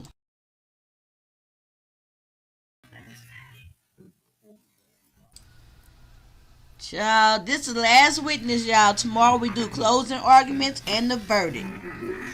tomorrow night, closing arguments and the All right, verdict. I'm Mark Hilliard. How are you this morning? I'm good. How are you? Next week Is it safe you to start the assume sex that you- torture trial. Prior to October of 2022, already had strong opinions about LEILANI's fitness as a mother? No, sir. You did not have strong opinions prior to October? Oh, yes. So, Sorry. yeah. So you didn't think she was a good mom, and you were fairly vocal about it, and you I didn't, didn't. you didn't hesitate to say something about it when it was on your mind, correct? Yeah, I didn't think she was a good mom. Thought she was a shitty mom. Damn, Yeah. not a Okay. shitty mom. So that being said, I'm going to ask you. You started watching Quentin in January to February of 2022, Mhm. correct? Yes, sir. And everything you just told me, I'm going to ask you what you did. Okay? Okay. Did you ever make any police reports? You. No, I didn't. Okay. Did you ever make any reports to DFACS? You. I talked to them. Yes, I did. That wasn't the question. I asked you if you reported what you were concerned about. No, because DFAT's got in contact with me. That's, again, No, I did not. you never reached out and you weren't concerned enough between January and October to do that on your own, were you? I was very concerned. But not concerned enough to reach out and make a report. And this is exactly why this particular defense attorney did not do the cross-examination of the young minor girl who was the babysitter, this witness daughter. Because if he would have tried this, the way he talking to this woman, if he would have done that with that minor, oh my God, it would have turned the jury all the way off, right? So that was very smart. Because now he going in for the kill with the mama, and so it's for me, I think that I didn't see all this, but the state gonna have to come back and open up that line of questioning about DCFS if they can. I don't know if they can bring that into testimony. Anywho, let me let it play. It's getting interesting. Let me see. I didn't have to. They reached out to me. Let me see. Well, that being said, you didn't reach out and make a report, correct? No, I did not. All right. So now let's talk about the day-to-day. So you started watching Zane and Quentin in January to February of 2022, correct? Yes, sir. How many days a week? 5 to 6. 5 to 6 Maybe. days a week.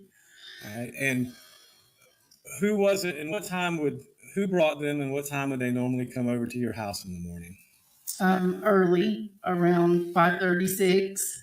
And who was it that normally brought them? Danny. And in the afternoons, what time would they go home? 4:35. And who was it that normally picked them up? Danny. And over the course of this 8 or 10 month period that we're talking about, January, February 2022 to October of 2022, how many times would Miss Simon be the one that dropped them off or picked them up? I would say a handful of times. 10? 5? Right, Winter. Maybe 10. Okay, so out of a possible 10 times a week for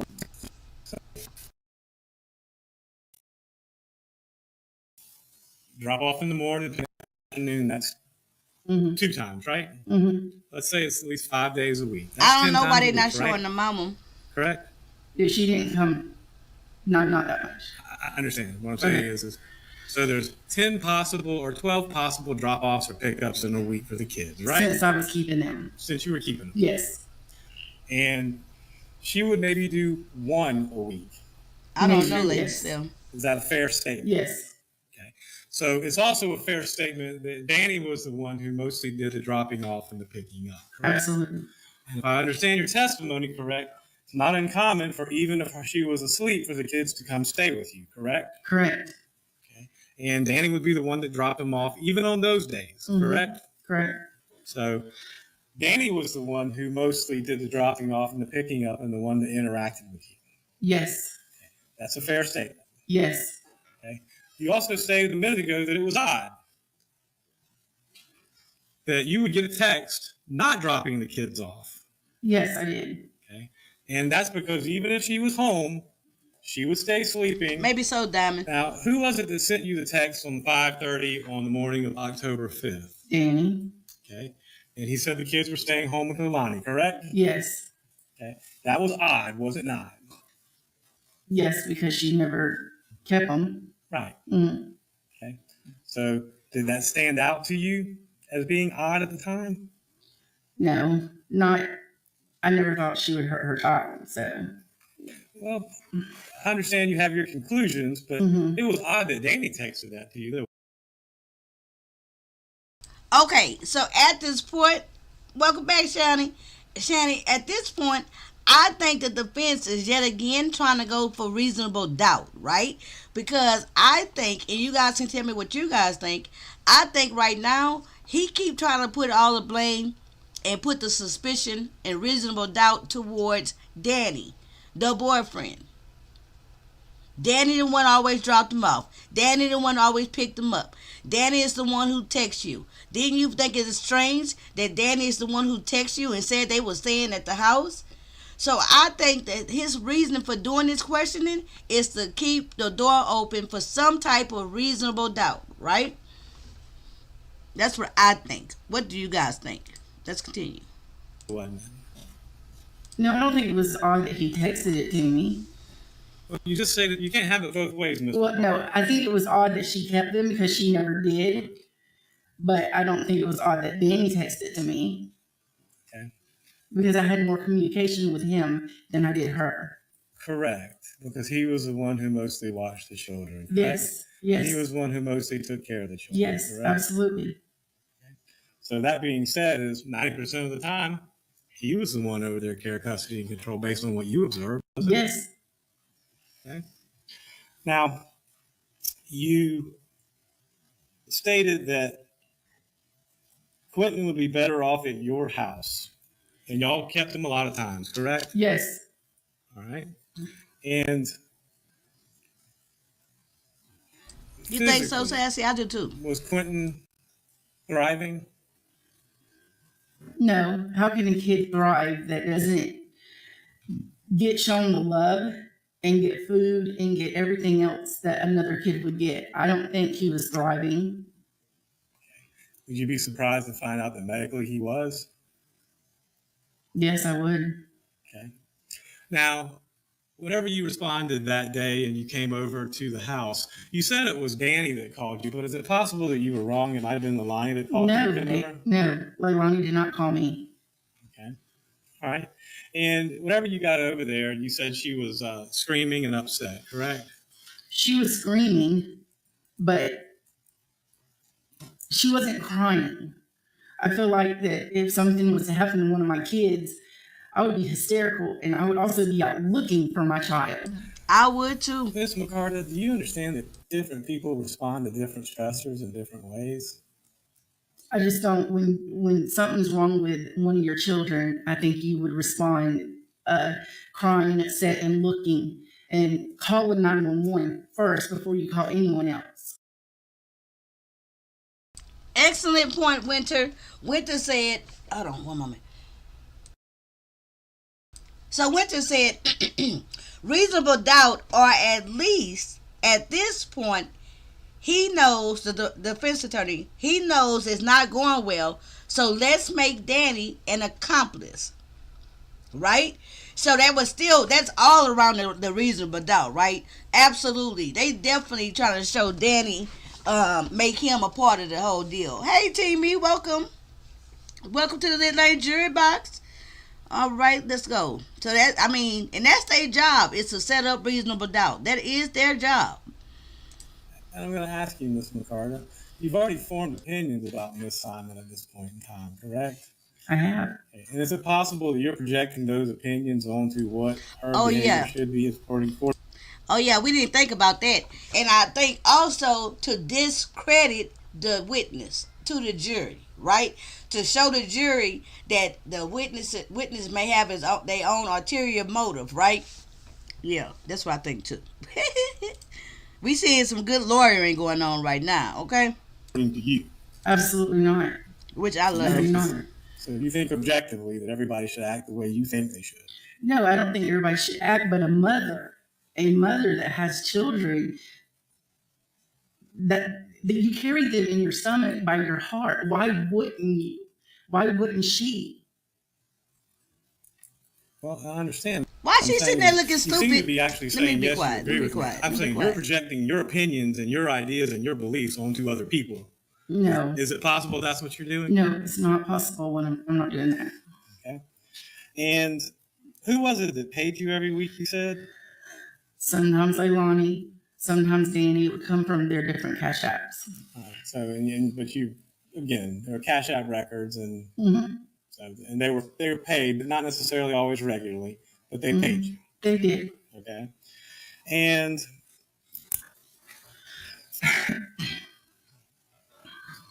you also mentioned this thing about giving food. Now, were there separate containers for Zane and separate containers for Quentin, or was it one container of food? It was, she would bring a bag of food home, and it would have, they would both want it, but she would always give Zane first. She would always give it him first, and she would tell Clinton, stop, wait. All right, and Zane was the older of the two, if I'm not Yes. mistaken, correct? And how old was Zane at this point in time? 3, Okay, and how old would Quentin be at this point in time? 10 months maybe. So, and again, you may have, you may not, but you thought that that was some sort of indicia of. Nessie says, shaking my head, that should be illegal itself. What, feeding one and not feeding the other one? Winner says, see, she should have hit him with the, of course, you wouldn't understand, you can't carry a child, sir. Okay, that other girl, that the one who had the seance, she would have hit him with that. He didn't have anything to do with it. You know, hey, he started, not Quentin, what was his name? Danny started working with the FBI and the cops pretty much like the next damn day, okay? Shanny, girl, you need to come by here tomorrow after you get off work. If you still up in here, come through here tomorrow when you get off work, Shanny. Please. Thank you. Let's continue. I'm going to call you when I get off this live. Preference. Well, yes, because when you have more than one kid, you would take it inside, you would have it, in plates, and give it to both of them, not just serve one while the other one's trying for the food. You would feed both of them. Well, Ms. McCart, I understand that's what you believe. Oh, thank you, Lisa. Thank you, girl. Oh, my voice sounds funny. Thank you. I'm glad you dropped down. You should do it a certain way. I'm glad you're part of the day jury box, both girl. of them. You'd want both of your kids to eat, not just one while the other one's crying. Okay, well, but Quentin did get to eat, though, did he not? Yes, a few minutes later. All right, but you understand there's a difference between withholding food from a child and feeding the child in a different order than you would do, right? No, that's not okay, sir, to have one child sitting there hungry and waiting. He trying, though. He trying. No, Your Honor. No, redirect. Excuse me. Thank you. I know you lying. Why in the Sam hell wouldn't they do a redirect? They should have did. Oh, I think they didn't do a redirect. I asked and answered, right? I think they didn't do a redirect because the reason why I wanted them to do a redirect with this witness estate is I wanted them to go down the line about not calling CPS, and the reason that I think that the judge and them, they must not be letting any of the previous CPS calls, DFCS, whatever they called it, they must have made it where they couldn't bring that information in. Because there's no other reason in the world why the state wouldn't go down that line, right? And the state has steered clear from that. So they must have didn't let it in. Embernay say, if they thought that Danny was an accomplice, the DA has already cut him a deal. Because the FBI used him to record Cuckoo, Leilani. Absolutely. But let me ask you a question about that. Let's play let me ask you this, Embernay. Okay, you said if they thought Danny was an accomplice, the DA would have already cut him a deal. True. And I like your little handshake. Because the FBI used him to record Cuckoo, Leilani. Very, very true. And I think that if they would have cut Danny a deal, right, I think that they would have said that in Danny testimony. I think they would have said it, the state, and I think that the defense would have definitely said that stuff like how we see on TV when they be like, is it true that you worked out a deal with the state for your testimony? Is it true the state offered you a plea deal or something like that? So I'm saying that to say I don't think they even never had him as the accomplice. And don't forget, y'all, we saw the videotape from the outside of that trailer park that showed her going to the dumpster in the middle of the night, dropping off that bag. Don't forget, we found out in the very beginning part of it that she was lying. And remember, they played that videotape when the cops first arrived, that she had even lied at first about even going back out the house. It was a lot of stuff that LEILANI did on her own individually that was very, very, very suspicious, right? Why would they redirect? Because the first part of her testimony was damaging and good enough. Correct. I wanted them to ask her, I wanted them to redirect and ask her to go into the fact about the previous, about who had called, why they didn't call CPS, but they must not be letting that evidence in, because they would have talked about it already. I just want 5 minutes alone with herself with her child. Somebody gonna get time with her. Yes, they could have asked that question. Right, okay, so Renee saying yes, they could have asked that question about Danny, have you cut a deal with the state?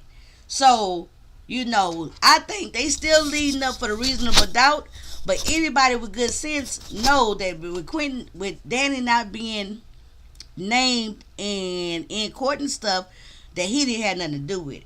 When they say yes, they would have said he pled guilty to something and took a deal or was given an immunity. Right. So with all that being said, I think that the defense, all they got to work on really truthfully is reasonable doubt. And even though, like everything we just talked about as it concerns to Danny, I think even though he's not an accomplice, even though they know he didn't get no deal, they still trying to put somebody up in there as it's possible that LEILANI did not do this. And the only other person would be Danny, unless they tried to blame it on the brother, Paul. You know what I'm saying? Let's see. Let's go. So I thought, what else I got on this tape? Let's see. At some point, did you go to the Chatham County Police Department? Oh, they got another witness off the camera. This says 18 minutes, y'all. We're going to play it. I don't know who the hell this is, though. It's a off-camera witness, Jenny Cox. Let's listen. I didn't even know this was on here. Hold on. Okay. I don't even know who Jenny Cox is. Let's see. It's just 18 minutes. And then we'll end. Good morning. Can you please introduce yourself to the jury? My name is Jenny Cox. C-O-X? Yes, sir. And who are you? And what's your spelling of Jenny? It's Jennie. Where do you work? I work at the Chatham County Police Department. And what is your position there? I'm currently an agent at the counter narcotics team. Okay. So, like Marion Lemons, you're detailed out to CNT right now? Yes, sir. Prior to that detailing, were you a detective with Chatham County Police Department's Criminal Investigations Division? So she works in narcotics. What was the general time period of your being a detective in CID? I was a detective for about a year, from January of 2021 until about January, February of 2022. Now, CID during the time period of this investigation? Yes, sir, I was. Well, this was October of 2022, right? Yes, sir. So I thought you just said you were a detective from January of 2021 to January of 2022. Yes. Okay. I'm sorry, it would have been January of 2022 to January of 2023. Okay, thank you. When did you join the Chatham County Police Department to begin with? I was hired in September of 2020. And are you from the local area? No, sir, I'm not. Okay. Where are you from? I was originally born in the Memphis area in Tennessee. Now, let me draw your attention to October of 2022, the beginning of this investigation, okay? Yes, sir. You were a detective at that time. Yes, sir. I want to ask you about October 5th, specifically. what, if any, involvement you had on that day. During the day of October 5th of 2022, I originally stayed at our detective's office, which is located at our Islands precinct on Whitmarsh Island. I assisted with the first search warrant for the residents of 535 Hillcrest Road. Were you out there with Detective Kiana Robbins, who we heard from a few days ago? Yes, sir, I was. And I think we introduced the search warrant for the house into evidence through her. You said you assisted in preparing that. Yes, sir, I did. Can you tell us about that? We gathered the facts that was relayed to us by the detectives who were on scene that day, and we gathered those facts, wrote them up in an affidavit to present the affidavit to the judge to request a search warrant for the residents to gather more evidence. Now, from the Islands Precinct CID offices, at some point did you go to the Chatham County Police Department headquarters where all of these interviews were being conducted? Yes, sir, I did. And did you yourself, were you on any of the 3 interview teams that we've heard about? No, sir, I was not. Did you have any interaction with any of the 3 people who were there for interviews, Danny, Paul, or the defendant? Yes, I did sit with the three of them at different times just while the interviews were being conducted. And did you go to the scene that day, to 535 Buckhalter? I shouldn't call it the scene, I'll call it the residence. Did you go out there at any point? No, sir, I didn't.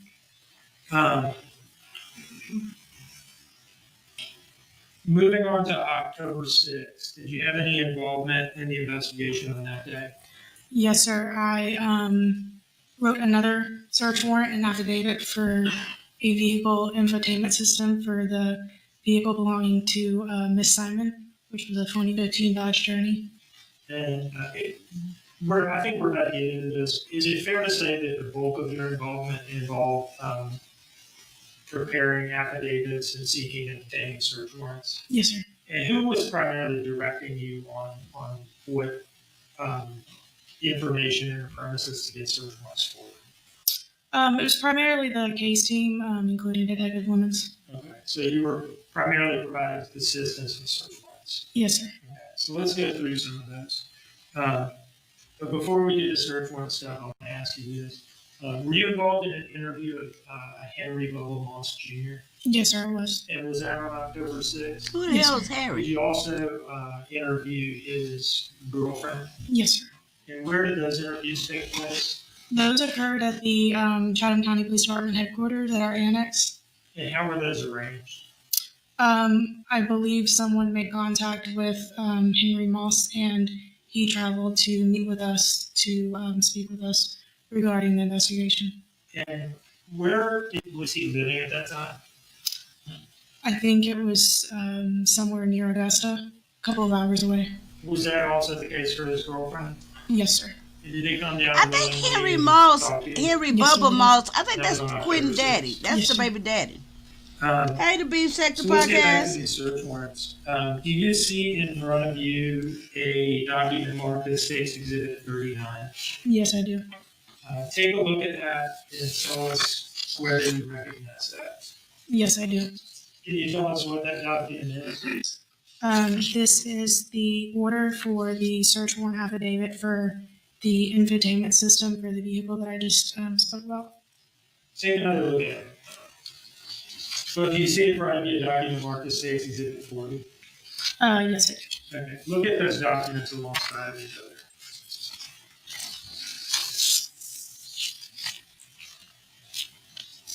Okay. Are those different documents?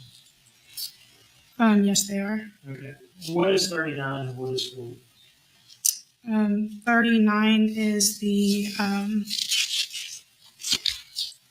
search warrant for the vehicle, and 40 is the search warrant for the infotainment system. Okay. 39, the search warrant for the vehicle itself. Yes, sir. Who actually executed that search warrant? It was the Chatham County Police Department forensics team. Okay. But you obtained the search warrant itself. Yes, sir. Is this a fair and accurate copy of the warrant that you? I think she off obtained? camera Yes, because sir. she working in the Okay, narcotics this is department now. Exhibit 39. Just kind of look at it real quick. Sure, I don't think it has any.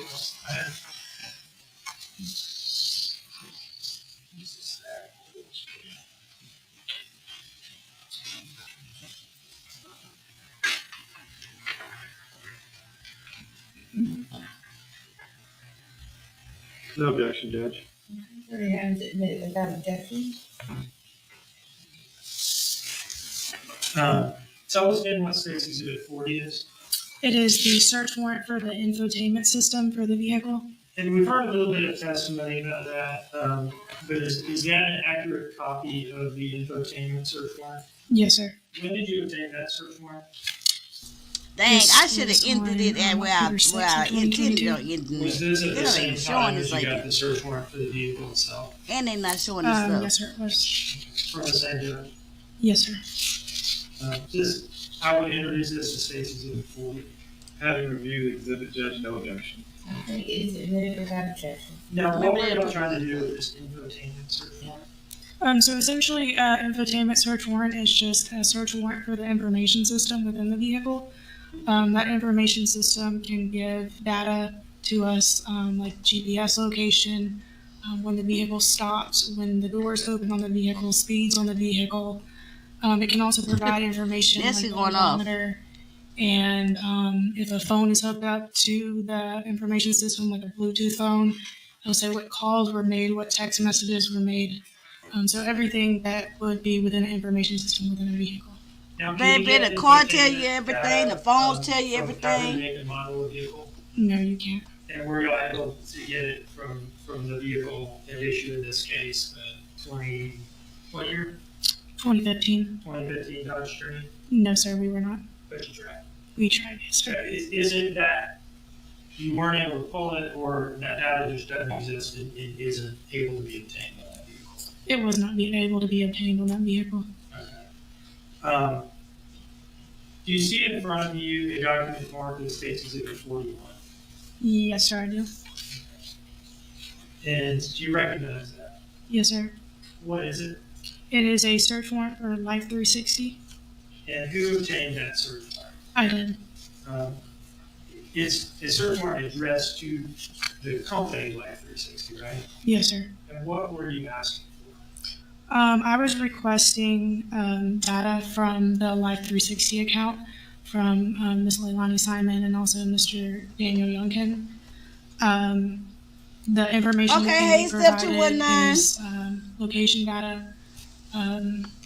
Also, there is a way to chat on the application, so you can send messages to people you're sharing your data with. And it also will detect speed and if you're instantly braking or any driving data, it'll provide. So that's what I was requesting along with subscriber information for both of these accounts. And how did you identify these? So basically, at this point and giving into the future, what we are successfully doing is tethering ourselves, right? So all these luxury items, and luxury items I'm putting in air quotes, right?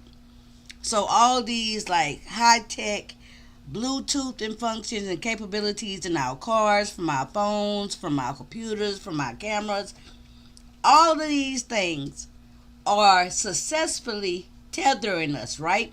So pretty soon, with all of these luxury high-tech things, people gonna be able to know everything in your life. Where you move, how you move, who you talking to, what you looking at, where you going, what you spending, period. And we doing that kind of stuff ourselves, right? So it's just very interesting to me.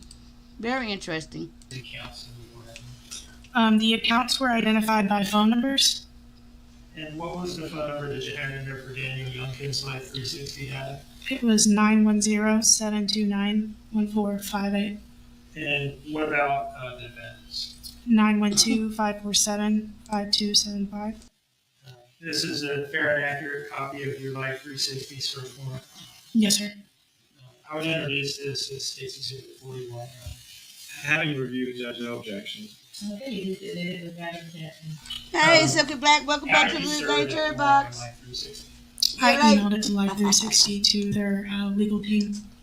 And did you Roger's so receive cute. responsive records in response to that search warrant? Yes, I did. And how did they send them to you? They sent them to me by email in a zip file. Did you download that and save it? Yes, sir, I did. And did you provide it to Detective Lemons and the case team? Yes, sir. Did you provide it to Taylor Burns and the FBI? Yes, sir, I did. Do you see in front of you an item labeled State's Exhibit 42? Yes, sir. Can you open that? It's an envelope, right? Yes, sir. Can you open it up and take a look at the envelope?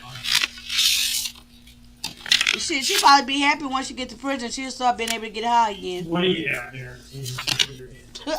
I have a disc with the Life 360 data that was provided and a certification of the records from Life 360. Your Honor, I would call for this as State's Exhibit 42. Okay, so I'm gonna stop it right here. Because I meant to just do the babysitters and the medium. You know what I'm saying? So, tonight we heard from the acquaintance of the defendant who been knowing her since before she had the kids. She testified to he and Leilani cuss at them kids, cuss at Quentin, and say that she wished she would have had an abortion with Quentin. Okay? Then we heard from Talia. Talia was the minor babysitter who spent a lot of time with Quentin. She testified to the fact that she saw Leilani push Quentin more than once, push Quentin into a pool when he couldn't swim. She testified that Leilani pretty much was kind of mean to the baby, and that's why they kept bringing the baby across the street. Then we heard from the babysitter's mother, the adult, Michelle McCarter. And she also testified to the fact that Leilani was real harsh with them, that Leilani fed the other kid, the older boy, and not Quentin, made him wait, that she was harsh with Quentin. And she also testified to the fact that pretty much they was going to get Quentin and bringing him to the house all the time to make sure that he wouldn't be mistreated. Okay? So, well, that's what we heard, and that's what we got from all of these testimonies. Now, the defense did not call any witnesses at all. Okay? They didn't call any witnesses at all. Leilani herself did not testify. So tomorrow, we're going to hear the closing arguments from the state and, of course, from the defense. We're going to hear the closing arguments, and then we're going to hear them give the verdict. Okay? So that's what we're going to do tomorrow. Now, next week, on Monday, we're going to start off a new trial. And it's going to be a real interesting trial that I actually watched already. But it is so, I hate to say trials are so good, right? But the trial is so good. It's a sex torture trial. No children are involved. But it's absolutely insane. The witness testimonies and everything involved in that case is going to blow y'all mind, okay? So, thank y'all for joining me. I got to go finish up Rock. I didn't cut his hair. That's why Emma not talking to me, but we'll survive. But Rock looked real cute. So, tomorrow night, I'll be able to show y'all Rock new haircut, okay? So, y'all be chill. Y'all be blessed. Don't be stressed. Yeah, you real late, girl. You real late. And I will see y'all on tomorrow. Just pure point blank. Just look for me to come on. I'll probably come on more than once. But definitely tomorrow evening.